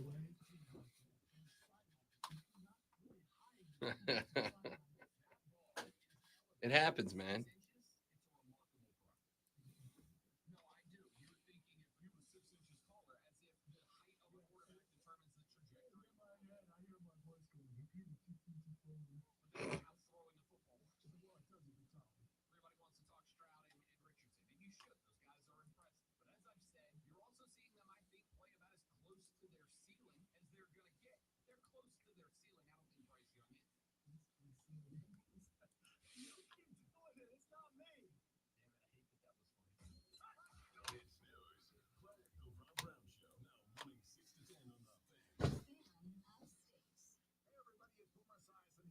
Performance.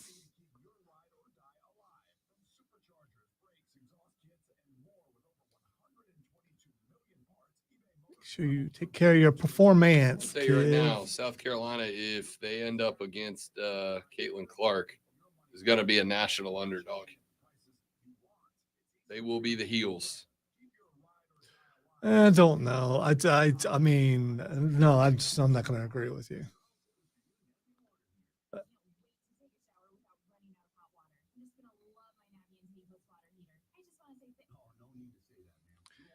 I get you have much love for Caitlyn Clark. I do. I get that. She's a baller. I really do. I love ballers. But that doesn't mean that the team she plays is automatically the bad guy.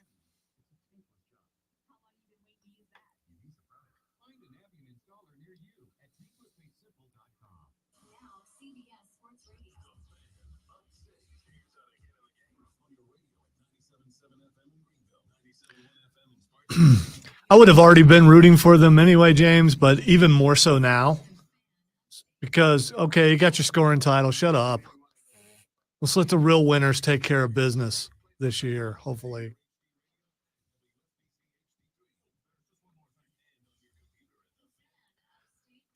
But it's a tournament. There's no guarantee either team makes it to the final. I mean, ask South Carolina about that last year. Correct.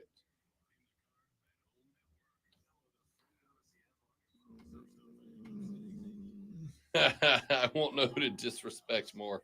Just not the Chiefs. Anybody but the Chiefs. I'm going to be so respectful to the Chiefs this year. Are you? I am. Okay. So respectful. By the way, there's a thing out there that that Jason Kelsey's going to have a press conference today, this afternoon. Calling it. Actually, he put out there that he's having a press conference. It's not, secondhand knowledge. It was actually him. Unless someone, X's for him. Which I don't think they do.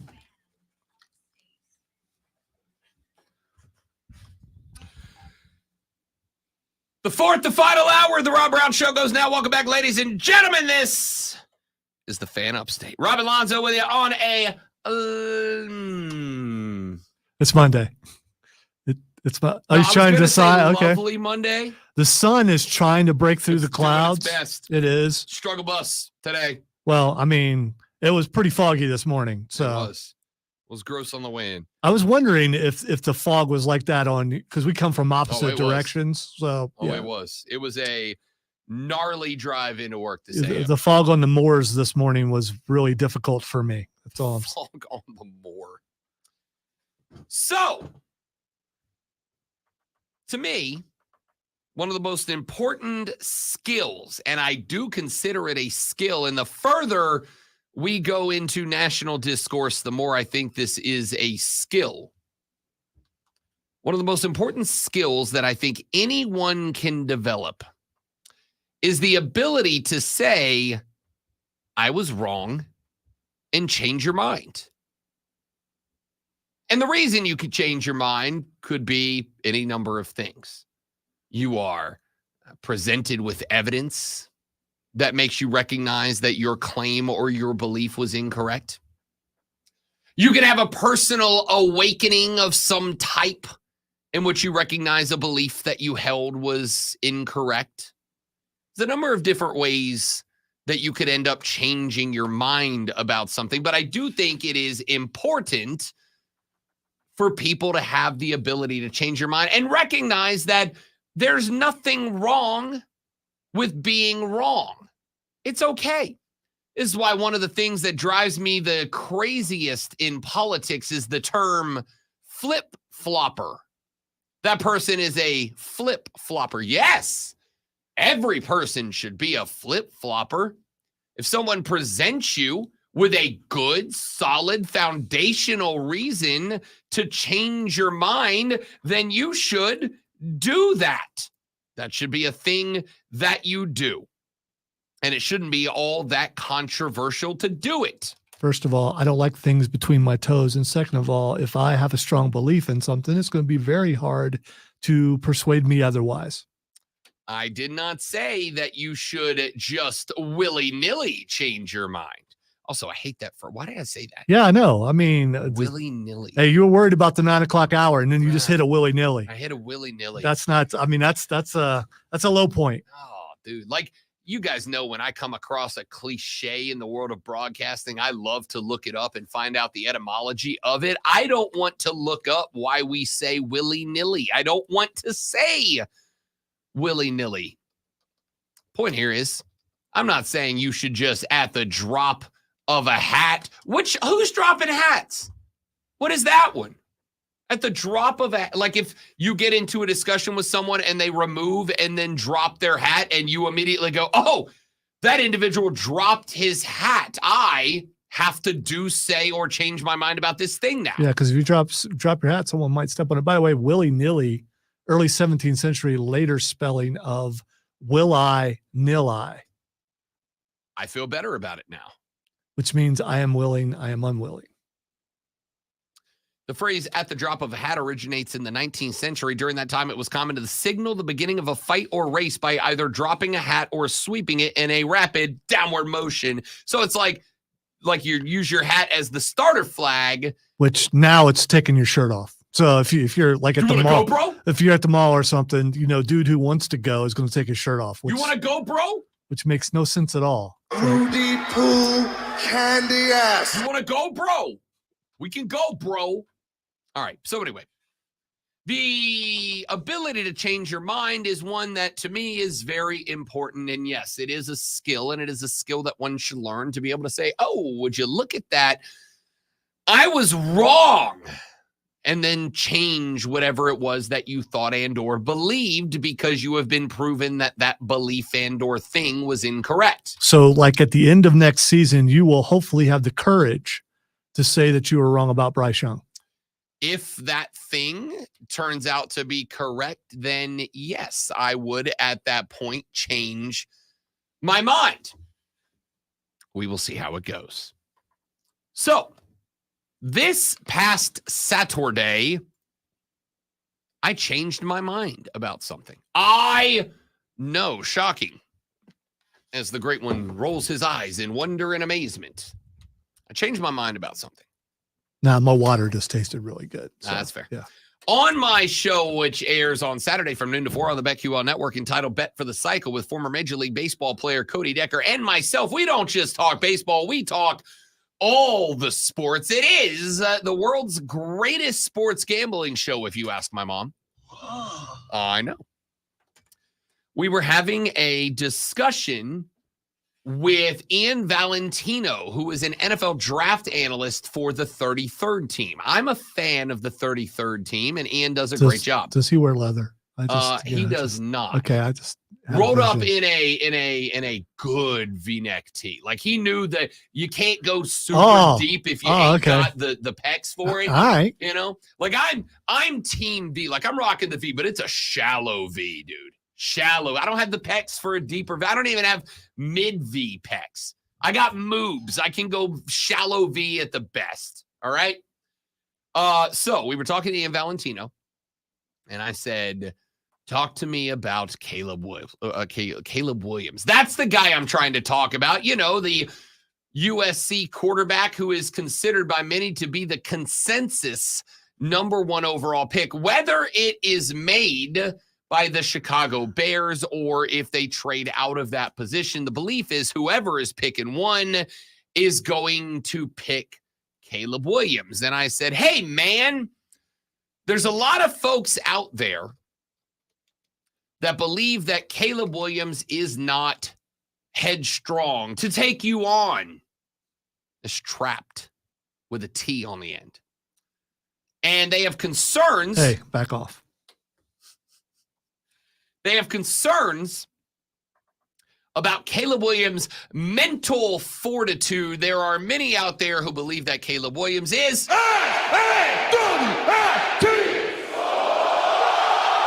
So not mental like Johnny Manziel mental. No, not like wild and out, dog. Like soft. And I said, can you talk to me about that? And he said, yes, Rob Brown. That's a wonderful question. Phrased by a broadcasting professional, I would be happy to elaborate. He didn't say that. I was going to say, was that a direct quote? That's what I heard. Okay. That's what I heard in my head. And he said, here's the deal, man. He said, what you are going to hear is a lot of people who say that Caleb Williams gave up on this team, that he gave up on the season after USC lost game 2 and were effectively eliminated from the national championship playoffs. He said, I want you to think about this, Rob Brown. He didn't say this way either. I'm paraphrasing, but you get the point. He said, Rob Brown, I want you to think about it this way. If Caleb Williams decided that he was done, that he wanted to walk away from this team, do you know what he could have done? And I said, what's that, Ian Valentino, NFL draft analyst for the 33rd team? And Ian Valentino said, Rob, he could have opted out. He could have said, yo, screw this. I'm out. You suck, you suck, you suck, you suck. You're cool. Screw this. I'm out. But he didn't do that. He kept playing. He said, I want you to think about this. Bryce Young last year is the #1 overall pick, the position that Caleb Williams is likely to be drafted by. Bryce Young signed a contract that came with a $24 million signing bonus, which means that Caleb Williams is probably in line for more than $24 million. But in order to get that, he has to, a signing bonus is to sign, which means he's got to be a healthy and be drafted. If he goes out there and let's say week 11 and they're taking on, let's say, Arizona, and he, let's say, blows out an ACL, guess what Caleb Williams can't do no more? Sign. And therefore get paid at a minimum a $24 million signing bonus. And Valentino said, Rob Brown, if he gave up on that team, wouldn't he have just went to the bench? And I said, that's a wonderful point, in Valentino. I'm glad you brought it up. And he said, but wait, there's more. And I said, great, what else? And he goes, the other thing that people are knocking him for is the crying on the field after an L. They said, Rob Brown, crying on the field means you are, once again, and in the world of American football, if there's one thing you can't be, it's soft. He said, but I'm going to tell you right now, in watching the interviews with this cat, in listening to this cat in the post-game pressers, in deep diving the times that Caleb Williams got a microphone that most of the casuals out there don't have a microphone. and don't listen to when he did have a microphone. The crying came because that dude was absolutely beat up because he was out there fighting for his life on a bad football team, a football team that was expected to be in the least a competitor for the playoffs. Instead, they sucked a lot. And here's a guy who had never taken L's before, who didn't understand what it was like to lose, who thought that he was coming in to play for a Heisman Trophy. A guy that entered the year as the number 1 pick to win the Heisman. A guy that was expected to show up and compete for a natty. And instead, he's playing on a football team that is very, very bad. Very, very bad. He said, if there is a reason that Caleb Williams will be a bust in the National Football League, it is not his mental fortitude. He said if he didn't have mental fortitude, he wouldn't be being accused of quitting on USC. He would have actively quit USC. He wouldn't be sitting here getting beat up by a bunch of couch-dwelling draft experts calling him SAWFT soft. He would have actually left. He would have gone to whatever quarterbacking school he could have gone to, and he would have started working with NFL quarterback coaches and NFL quarterbacks, and he would have started the draft prep, but he didn't do that. He kept playing. He kept suiting up. He kept going out there with a bad offense and doing his best to try to carry them to at least respectability. He said if he's going to be a bust, that's not going to be why. And he got done with that explanation, and I went, I've changed my mind. Now, just so we're abundantly clear, I still think Jaden's going to be a better quarterback. I still think Jaden Daniels is going to be a better QB in the NFL. I still think Jaden Daniels is the best quarterback prospect, not success story, but prospect that I have seen on the draft board since Lamar Jackson. In the past 10 years of drafts, I have said this guy is going to be a star one time, and it was Lamar Jackson. There's a lot of guys I could have labeled stars and I would have been right. Could have been a lot of guys that were labeled stars I could have jumped on board with and been wrong about. But there's been one guy that I said, this cat is a cannot miss NFL prospect. It was Lamar Jackson. I am saying it for the second time now. It is Jaden Daniels. Can't miss prospect. So star, not a champion. You never looked at someone and said, that guy's going to be a champion. No, I don't do that. Okay. All right. I don't do that because only somebody who doesn't know ball would fail to take into consideration coaches and general managers and wide receivers and offensive line and running backs and defensive linemen and linebackers and cornerbacks and safeties and all that. And of course, on this show, Lonzo, we both experts in the knowing of the ball. Experts. If you are a noted hater of a certain thing, like let's say wrestling, should you be able to use a meme of wrestling? I'm just out of the blue. I just suddenly thought of that. I don't know why. Professional wrestling is cool. That's my new clip. Wow. I like it a lot. So you're saying he's going to be a star, but you can't say he's going to be a champion. No, I can't say anybody's going to be a champion. I can't say anybody's going to be a champion because, again, do you trust the Chicago Bears to win a championship in the next 10 years? So what happens if they let go of their current quarterback and they bring in this guy as their quarterback and they do worse? Just so we're clear, my ability to say, I'm going to do this. My lack of ability to say, I was just looking at the clock and seeing what time it was exactly. We're getting there. Yeah. Just that wall. Making sure it wasn't time for a reset. No, that wall is looming. Ain't no wall. Ain't Okay. no wall. All right. Ain't no wall. All right. My inability. Maybe it's Darby Allin and there's glass down there. I don't know. Maybe that's what it is. My inability to say any one player will be a champion. There's a counter to that, which is my inability to say any guy won't be a champion. I don't think Drake May is a Super Bowl caliber quarterback. I could be very, very wrong. I'm not going to say Jaden Daniels will be a Super Bowl champion, but I'm damn sure not going to say he won't be one either. I can't say that. The only thing I can look at and say as a guy with a PhD in ball knowing is Jaden Williams is going to be a star. Whether that I was right about Lamar Jackson. He's a star. He may never win a Super Bowl.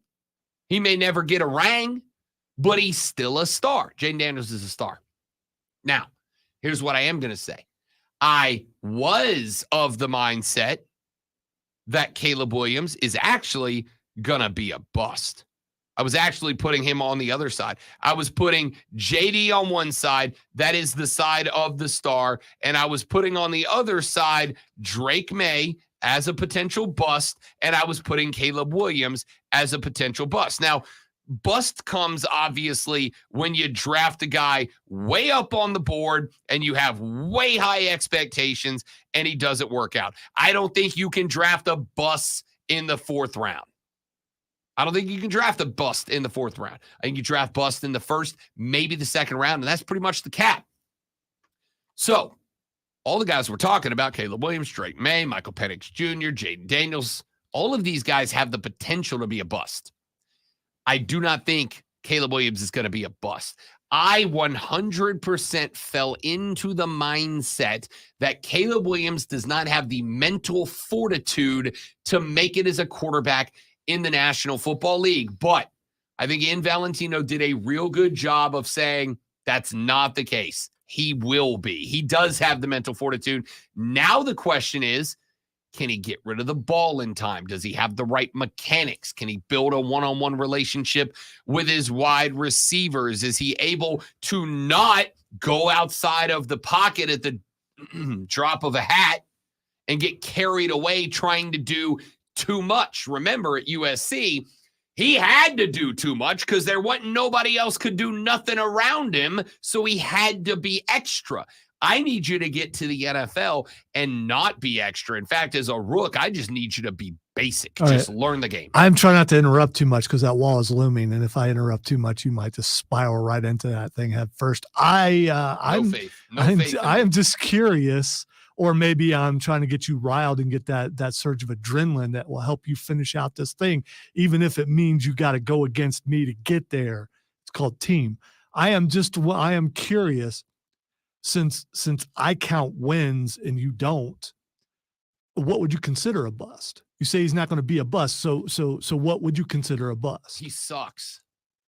Okay, in what way? If he shows improvement all the time but doesn't get wins, that's you have pointed out last week how important that is to you. So what is a bust? As a rookie quarterback coming into the league, I consider a bust, and I see what you're doing. You're going to take whatever I say here and apply it to Bryce Young, and I respect that. It's a pro move. It's a pro gamer move, okay? It's a great move because you back me into the corner having to have to be real careful about what I say here. But what I'm going to say is this. Or you could go to break and change the topic on the other side. You could do that. You painted me in a corner. I'm getting myself the hell out of it, all right?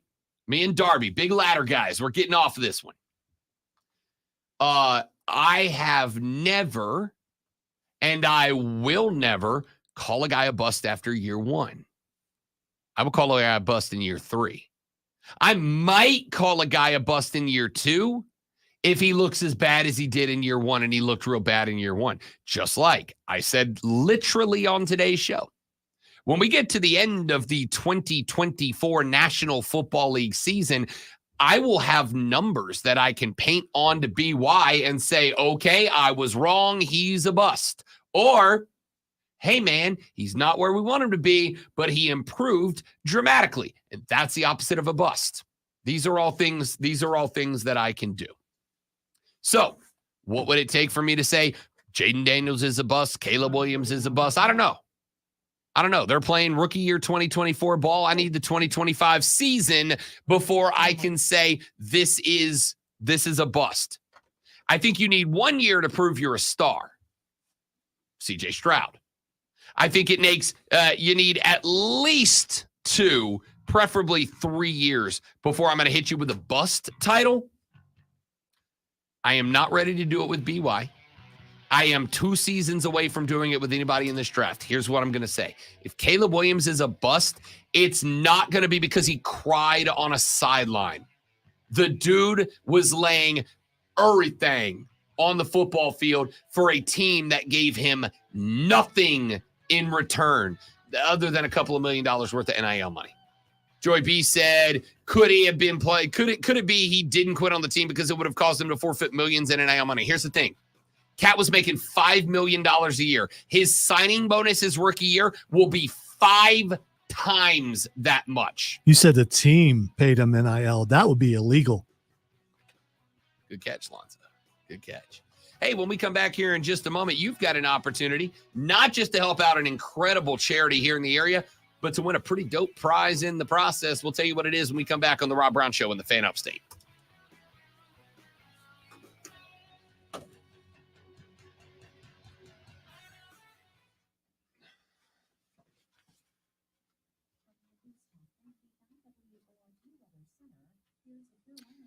Last number 1 quarterback to win a Super Bowl, Matt Stafford, last to win with the team that drafted him, Eli Manning in 04. Listen, number ones miss more than they hit. That's not a secret. You're not catching anybody off guard with that statistic. It's still a quarterback league, man. You still got to go get your guy. Now, I do think you need to be very careful about who your guy is, yeah?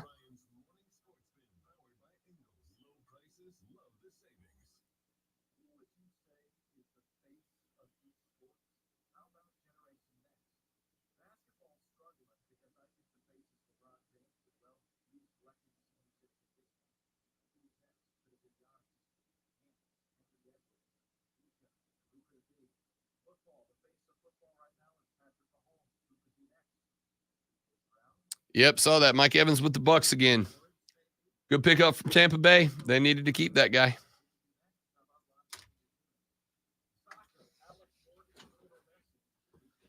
So the background for the Pulse thing worked really well until I had four people and you couldn't see it, which is what I thought would happen. Okay. So I ended up putting the station thing and stuff back up there. I think it will show up on like 5. So odd numbers, or if it's just 2, it will show up.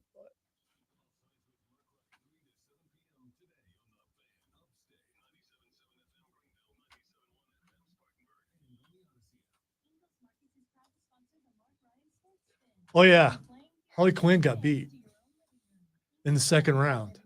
By who? Man, I don't remember now. I have to look up and see what it was. But I was like, this is.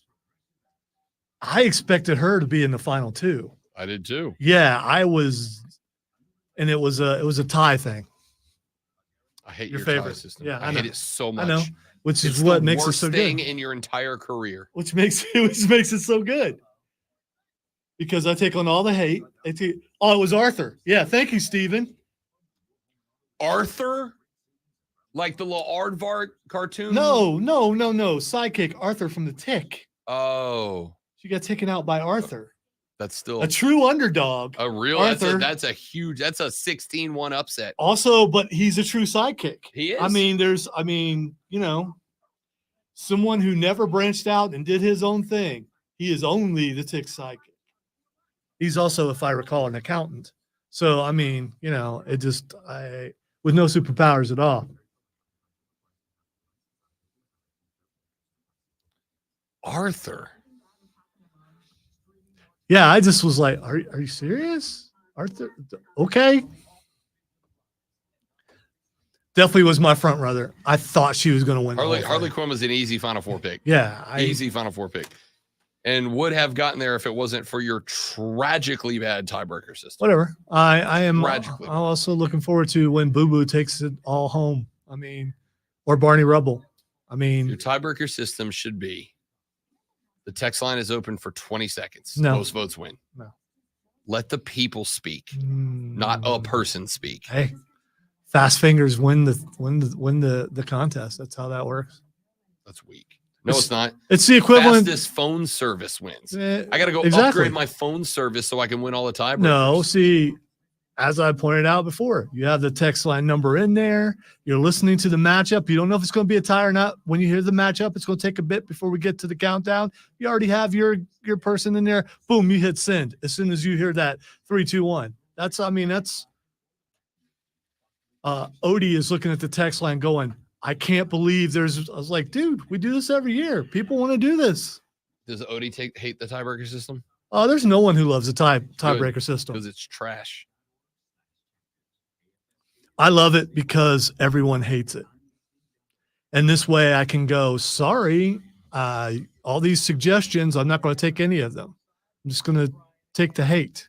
What are you doing? It's like just made a noise over here. This is like an invisible bug or something? No, something just made a noise. All right, Rob, the beginning of the thing was panned in a way where one speaker said something and another one said something. It was like a sound. Yeah, it was in the commercial. I'm telling you. Was it really? Yes. Okay. Well, I'm not. No, listen, that makes me feel better. I'm not making it up. It was that either nothing terrifying is moving behind which me, the or panning I'm not makes no hallucinating. sense when we're not stereo. It sounds cool in here, but they can't hear it.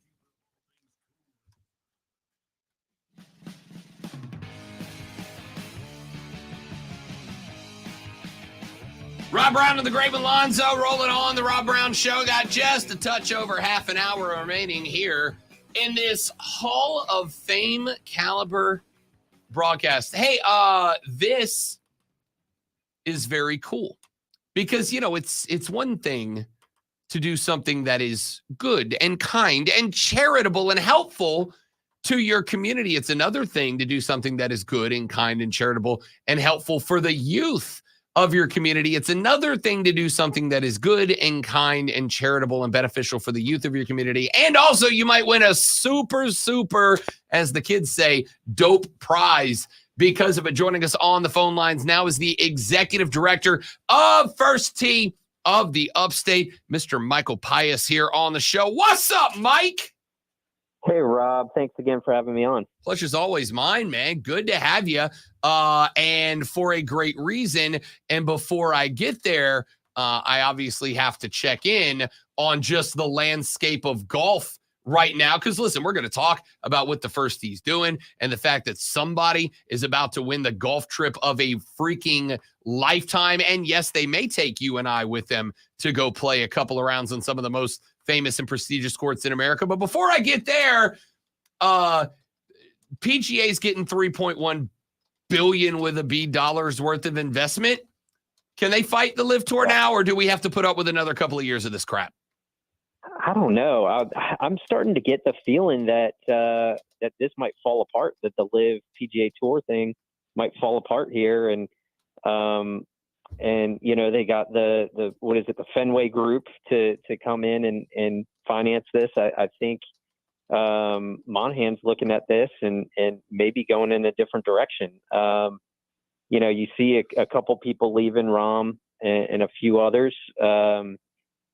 You know, I think they might have thought, hey, let's go get some money, and then hey, they're going to merge, and there won't be any issues going forward, and I'll be back on the tour in no time, and I'll make my money. But now it's kind of slowed down, and so I'm not sure what to make of it.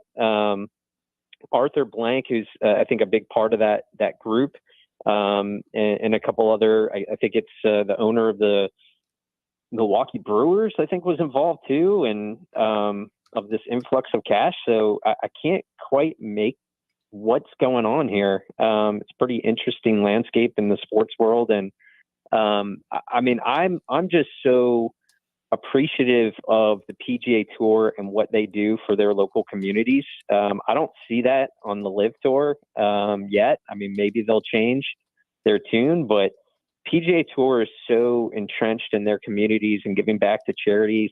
I mean, we see it here with the Corn Ferry Tour event with the BMW Charity Pro-Am. We're a big part of that with doing clinics for the kids and getting our families out as walking scorers and kids as standard bearers. And we did the Family Fun Zone at Thornblade during, you know, Thursday through Sunday. So we get some charitable donor dollars through that program too. So it's you know, I'm on PGA Tour team right now. So we'll see how it pans out. I am with you on that. Last one, and then we'll get to why we have you on the show. You got about half the guys on the PGA Tour saying if the live guys want to come back, they can come back, no problems. You got another half of the guys saying that if they come back, there should be some sort of penalty. You bailed on us for greener pastures. If you want back in, you got to earn it. Where do you fall on the guys that made the move over? Do you forgive them because, hey, that's a lot of money? Or do you kind of take that as a PGA guy as a bit of a slight that, redemption arcs are necessary? Yeah, I mean, I don't want to see it as like a penalty. I'd like to see it as something like, hey, give back to the charities like that the PGA Tour supports. Just going back to that side of it. I mean, I've been going to PGA Tour events since the Kemper Open outside of DC at TPC Avenel in the early to late 90s, and it was such a big part of the PGA Tour. Always giving back to their communities. I'd say, give some of that money to the charities that need it, and let them back on the tour. I want to see a good product. I want to see the best players playing at the best courses, playing week after week. I don't want to see a tournament every 4 weeks or whatever. I want to see the best players playing every week. I love that the PGA Tour has done the elevated events. I think that's great, and that they're changing them up. Kind of like, Harbor Town has always struggled to get a good field. Look at the field that they had last year, and I want to say that there's still an elevated event this year too. I think Wells Fargo is another one.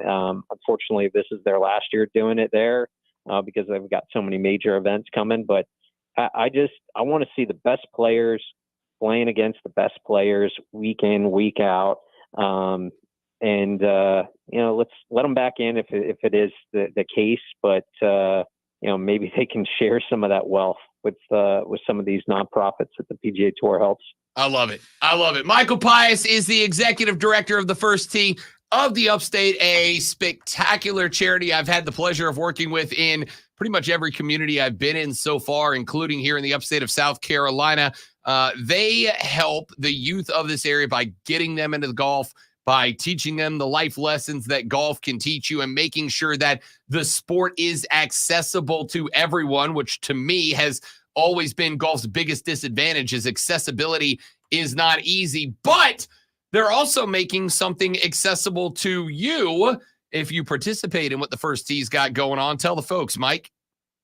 Yeah, so we're a week away from spring programming. We got a record number of kids in the program. We've got a number of kids requesting financial aid. So, like I said, we're a nonprofit. We need to raise the funds to be able to impact the lives of these kids and teens all across the upstate, from Gaffney to Seneca and now down into Greenwood.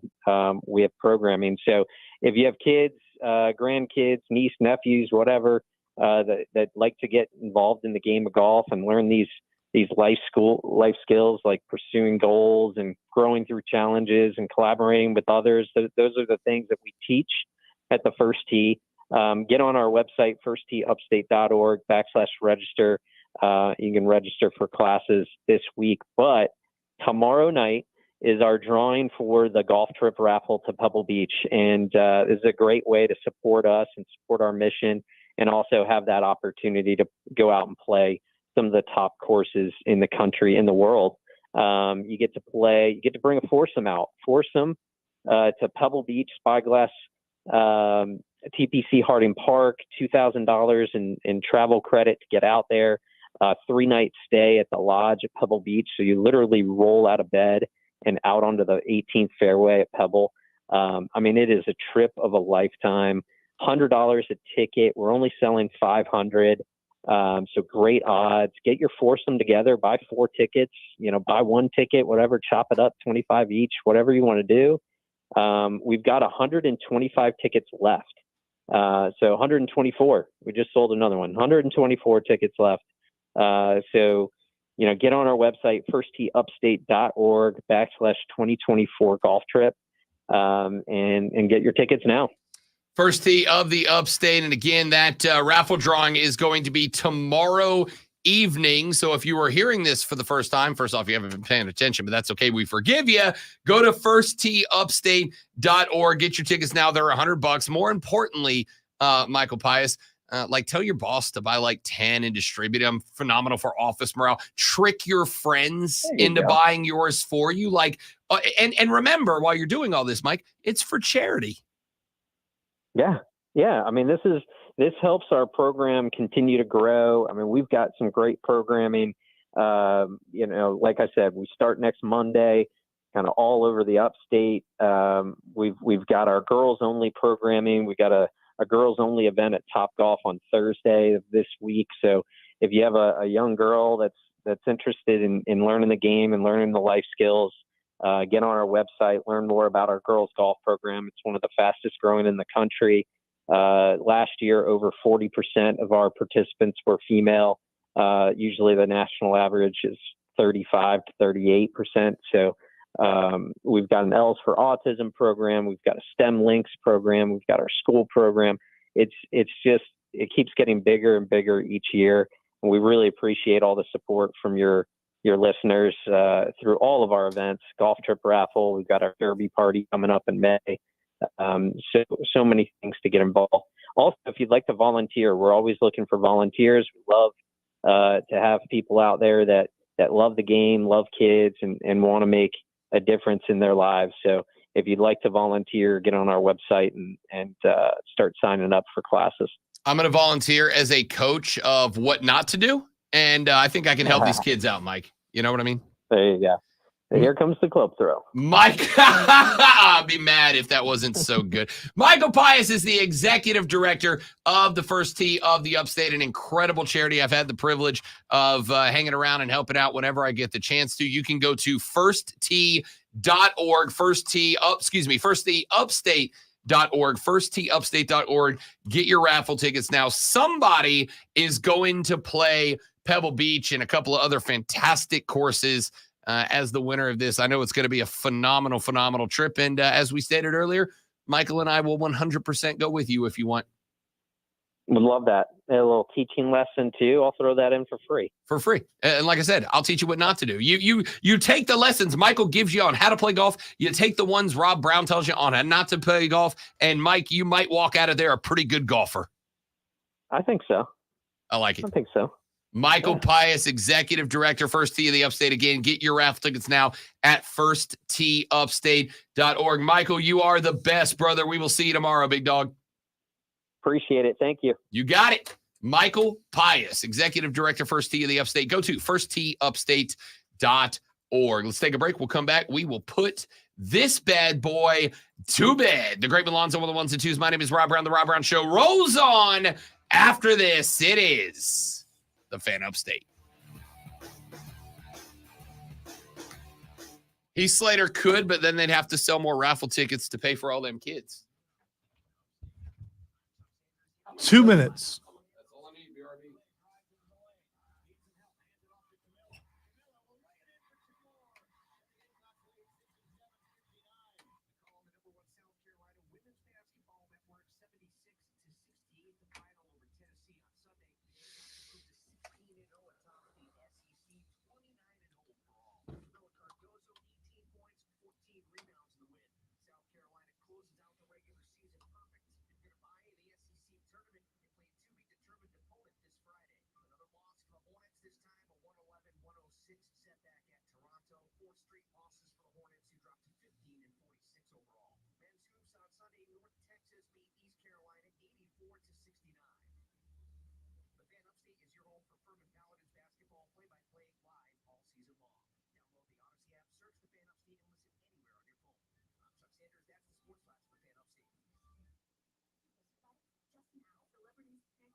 Trey, as per what you said earlier, there's a lot of trolling. But if your fingers are fast, you get to troll first.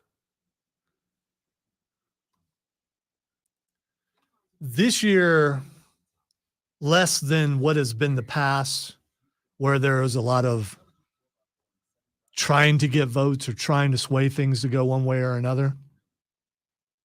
It's mostly because T2 hasn't been on there, and he wanted to make things go a certain way, which made me want to make things go a certain way. We haven't had that problem this year. Doesn't mean it can't happen in further rounds, though.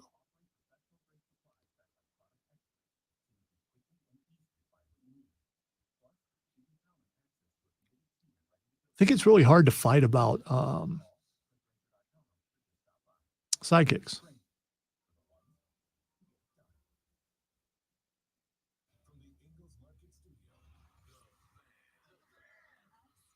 You should always ask Rob all kinds of things because he loves that. At the end of the month, I'm old and have kids. Are the kids coming with you? Because my answer is going to be very different if they are. My answer being, if you are bringing your kids, I have no idea.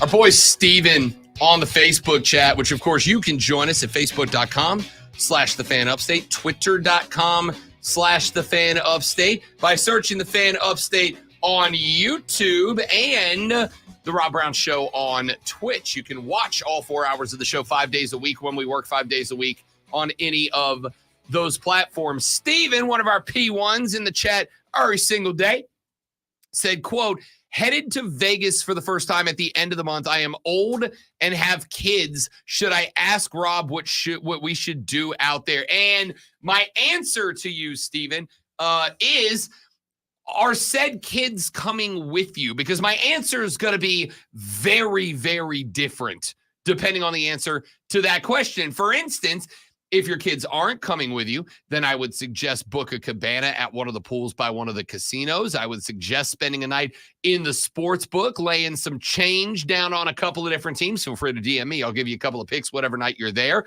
I would suggest hitting up a Cirque du Soleil show, specifically and especially if you're bringing the lady friend with you. If you are bringing your kids, your answer is, I don't friggin' have any clue. I don't know what to tell you. Look it up. Google it. It might help. Also, knowing the age of the kids probably helps too. Sure. If your kids are 21, all of my suggestions stay in play with the exception of maybe the Cirque du Soleil show. Unless you see the Beatles one, it's phenomenal. Because Cirque du Soleil is nude, right? Didn't you say that? No, Cirque du Soleil is not nude. It's very French artistic. Oh, I thought I heard that there was one that was nude. Oh, I'm sure that there is a shirtless du Soleil.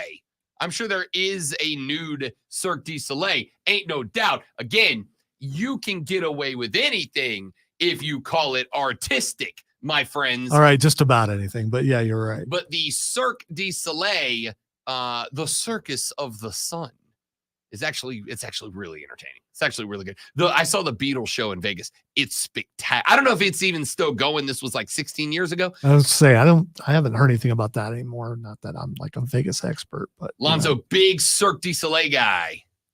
When the Beatles thing came out, it was pretty cool. That was a big deal. So it looks like it is still going at the Mirage Hotel and Casino. Okay. And yes, I do suggest you see that because it's pretty good. Steven said one kid is 17, the other is 23. So technically one kid. My suggestion is to put the 17-year-old in the room and go have a blast with your older kid. Don't do that. Do not do that. Why? You can't take them anywhere else. What else you going to do? Sit in the room with them? Just take them all kinds of places. Yeah, go to the Sphere. Exactly. Trey's right. If you can afford it. You can't afford I it. hear it might cost you a year's salary. Correct. Let me put it this way.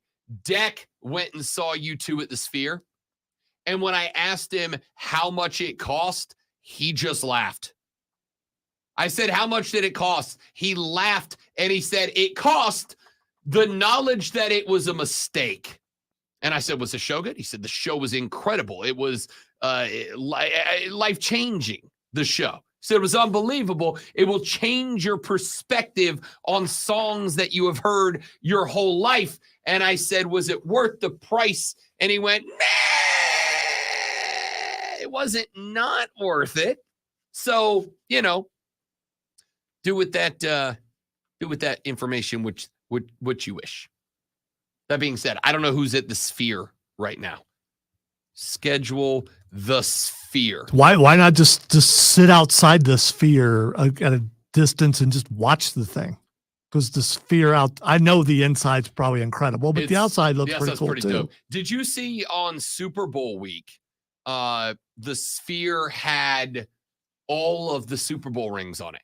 So it would go through all of the rings, and the rings would rotate, and then it would go to the next Super Bowl. So everybody got to see if your teams won a Super Bowl. I was going to say that there are a few teams out there who've never won one. Whose Super Bowl ring didn't show up? Atlanta's. So I got to see a gigantic Saints Super Bowl ring on the Sphere. It was pretty dope, to be honest with you.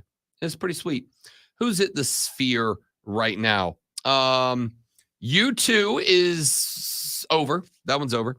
Oh, Fish is there in April.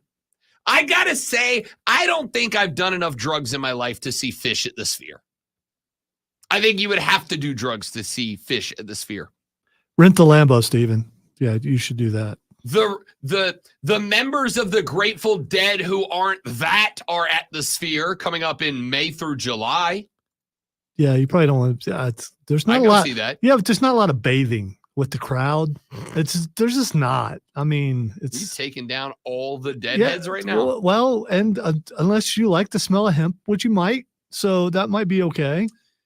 The Sphere experience starts with Aura, our real-life humanoid AI robot who will take you on a tour into the future of technology. The experience comes with a specially commissioned film by acclaimed director Darren Aronofsky. Oh, yeah. That's right. Really right? big on the Aronofsky. Yeah. Part sci-fi story, part nature documentary. Postcard from Earth takes advantage of all Sphere's experiential technologies to make you feel like you're anywhere but Las Vegas. It's it's experimental, but it's an experience. No, experiential. Right. It's experimental, but it's experience. It's experimental experience, and they just fuse the words. I think experiential is actually a word. It is involving or based on experience and observation. So it is what I said. But it's just thank you. Thank you. Anyway, so apparently there's like a movie that plays at the Sphere daily. Like when you go to a planetarium or something and they play a movie. Would you want to sit in the bottom? Only cost you $250. Wow, that's not bad. You can sit up top for $70. Well, I mean, if you're a high roller or you're really good at like blackjack or something, you should be able to afford to go there if you're in Vegas. Or listen to Bet for the Cycle from noon to 4 every Saturday. Take a couple of our bets to Vegas and just pay for it. And just pay for you. Look at you. Or you'll lose everything, and then you can't blame me because we have a tag that says for entertainment purposes only. We don't have that, but you get it. What happened with that parlay, by the way? I missed why did you bring it up? Because I didn't know, but now I do. I want you to know, if you exclude the NBA All-Star game, which you should not be betting on the All-Star game, okay? As someone who needs people to gamble for my job, for a paycheck. Unless the over-under is 400. So, if you exclude the NBA All-Star game, Cody Decker and I are 2-3 in our last 5 parlays. We are 2-3. We have missed going 5 for 5 by 7 yards and 2 LeBron James points. Twice in our L's, we have missed the parlay by LeBron and a point. We had him over 25.5 points once. He scored 24. Last week, I had him under 25.5 points. He scored 26. A combined 7 Isaiah Likely receiving yards and 2 LeBron James points away from being 5-0, and all 5 of those were 6-1 or longer. Congrats to Mario. Hair bros. Yeah, but you know what he does have to do because he lost last week? He has to go take a pole dancing class and provide us with evidence of it. So it's a class. So you get to watch other people do it. And there's an instructor that shows you how to do it. And you consider that punishment. No, the punishment is he has to take a video of it and share with the world his pole dancing technique. What I told him is, I know what's going to happen. He's going to go there. He's going to meet a young lady involved in pole fitness, and he's going to play a How I Met Your Mother episode in real life. And later, Deck and I are going to be best manning at Hating-ass Mario's marriage to his super hot exotic dancer wife, in which case he's freaking welcome. All right. Yeah. That's probably going to happen. That is going to happen. I'm calling the shot now. Because Mario's going to meet a smoking hottie at pole dancing class. it's the hair, man. It does it. All right. The first thing that's Xing is Sydney Sweeney. Yeah, I left it in there because it's for a different reason. All right. So she's not trending because she correctly taught me how to pronounce Spokane. That's the one. Yeah, That's the place that she's from. She was on one of the Saturday Night Live. She was on Saturday Night Live. And from what I've been told, Sydney Sweeney is a gorgeous young lady, and the episode was crap. Okay. Well, I didn't watch the episode, but I've seen a bunch of pictures, including one of her skits. She was a Hooters waitress. And that's probably, I'm guessing that and the exit, when they're done and they're all out there. It's those two things I think has got her trending. Sydney Sweeney is gifted. And when you know that you are gifted and you want to share with the world, that makes the world watch, I suppose. Gifted. All right. The next thing that's Xing is John Candy. John Candy getting some time in the sun today. I have no idea why. I'm simply going to say that we have been slowly but surely introducing my 6-year-old nephew to the world of some of the greatest movies ever. And right now, he's obsessed with The Sandlot and Cool Runnings. All right. 30 years ago today is when John Candy passed away. The Polka King. He being negative about that. John Candy was... If we're doing Mount Rushmore of movie comedians, John Candy on it? I don't know because it's name me a role he didn't nail. Name me a role he did not nail. I can't. Everything John Candy did on the silver screen was golden. Everything. Even stole the show in Stripes with all those guys in there. Yeah. Even his like throwaway cameos were the best part of the movie. Guy's a goat. He's a legend. All right. The next thing that's Xing is Jeff Hardy. Do I want to say professional wrestling is cool? Well, it's more. I'll just go ahead and tell you, Jeff Hardy, from what I can tell, is trending because people think he should be jealous. He should be jealous of Darby Allin. Like, why didn't I think of that? Darby. Listen, friend of the show, Darby Allin, you know that Lonzo loves you. You know I love you. We're bros, dog. Like, you were on this show. You're my guy, okay? Listen, we are both very pro Daredevil wrestling. We're all in for it. But my man, you jumped off a 15-foot ladder that was on top of a 4-foot tall ring and landed flat back on the ground that was outside of not the inside of the ring, where at least it's like springy and the boards bounce and they give you a little bit of kinetic energy being saved. No, that ground that you landed on was concrete. Darby, I love you. My dog, stop. Yeah, you should stop. But stop. We know you're not going to. By the way, if it's a Mount Rushmore of fat comedians, yes. Oh, definitely on it. Him, Farley. Would you consider Belushi fat? Belushi.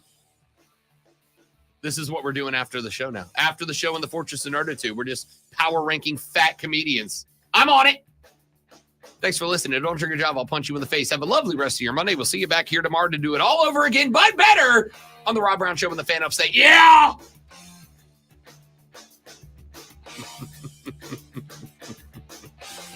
Chris Farley, John Candy, John Belushi.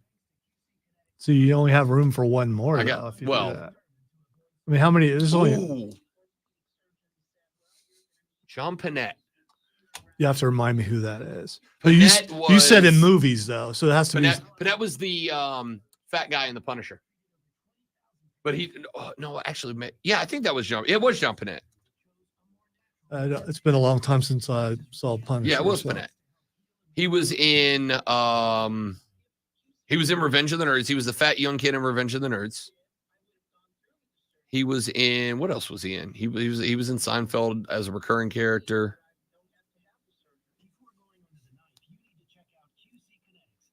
John Panette. I think John Panette deserves a nod. Louis Anderson? Yeah, there we go. Louis Anderson might be number 4. Oh, Louis Anderson was kind of creepy.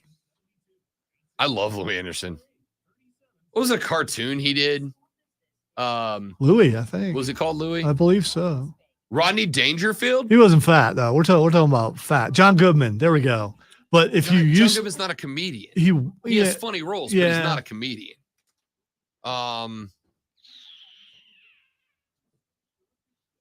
Who else?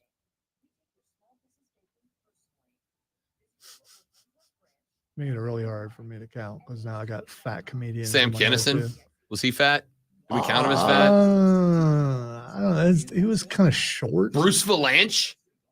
I love Bruce Valanche. The name sounds familiar, but I'm just distracting Lonzo with fat comedians now. Are there any women fat comedians that go on it? Roseanne. Roseanne Barr in her prime. I'm not mad at that. You could go Rosie O'Donnell because she was Rosie O'Donnell in her prime was great. I mean, there are quite a few. What's her name? Melissa McCarthy. Yeah, that's who I was thinking. Way up of. on the list. Yeah. Love Melissa McCarthy. She's hit or miss for me, but still, when she is funny, she hits more than she misses. Yeah. Dom DeLuise. Dom DeLuise, all for me. That might be it. Yeah, Dom DeLuise might be it. I mean, just Dom for DeLuise and Robin Hood Men in Tights. Yeah, it's just iconic, man. Yeah, Melissa McCarthy.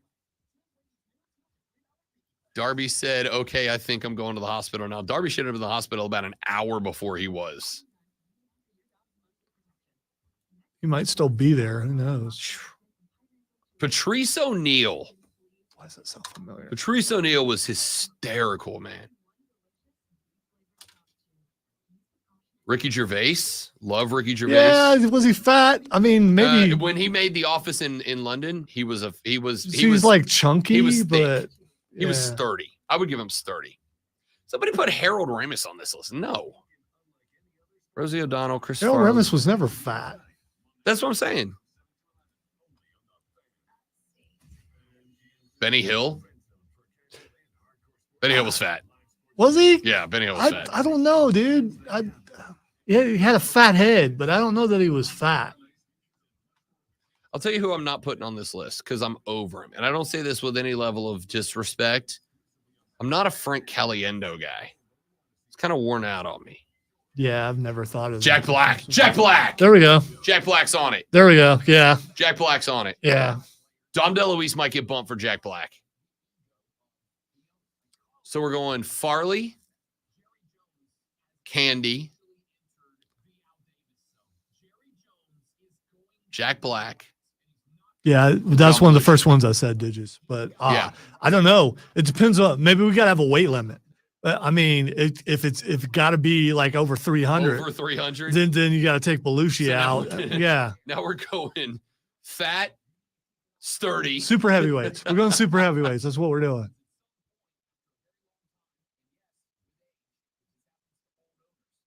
That's a good list, Shane. It really is. Can I have Tenacious D, or do I have to take Jack Black by himself? I think you got to take him. I think himself. I think I do too. Jason Alexander. See, Dark Horse. He's not fat. It's like a 12 seed. What do you? Yes, he was. No. I said I think what I consider fat and what you consider fat are different things. Can't imagine a world if Costanza's not fat, then I'm not fat. Nick Frost is. But think of who you're comparing them to. Candy is fat. Farley was fat. I mean, that's fat. Jim O'Hare is an honorary member because of Jerry from Parks and Rec. Big fan. Drew Carey in his prime was probably sneaky good. It was chubby. I don't know that he's fat though. Before he got skinny, he was fat. Well, that's usually Will Sasso. Will Sasso's a dark horse too. There's a guy that was with that was always did skits with Jimmy Fallon on Saturday Night Live. Horatio Sands? Yes. Yeah, Horatio's a good pick. Horatio's a real good pick.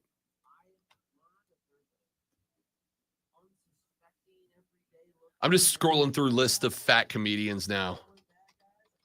All right, I have to stop. I have to stop scrolling through list of fat comedians now. All right, we're done. That's a good list. We're going Candy, Farley. Oh, you're going. I'm going Candy, Farley, Belushi. I just still, I got, What did I say was my I think last I'm going super heavy because yeah. Artie Joey Lang, B with the Artie Lang. Yeah. I mean, there's just not a bad submission. Not a bad submission. I'm going Belushi, Candy. Now they're just slipping my brain. I'm done. I'm done, guys. I'm cooked. I'm out. I didn't sleep last night. By didn't sleep, I mean at all, like at all. you safe to drive? I mean, yeah, I'm good. Okay. I'm just tired. I mean, I don't want to give you a ride home, but I will.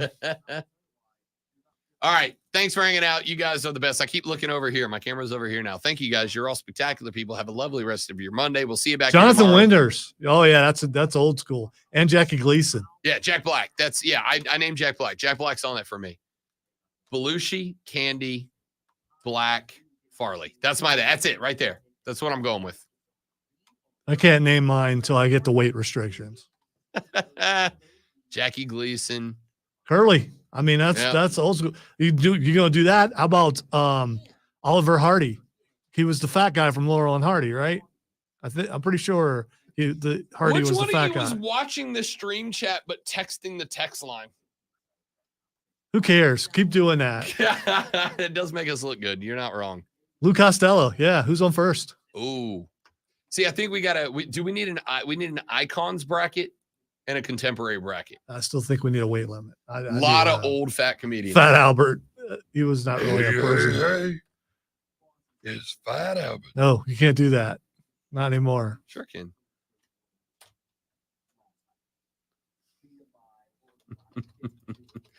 All right, for real. Gotta go. Y'all have a lovely day. Thanks for playing. Goodbye. See you later. Adios.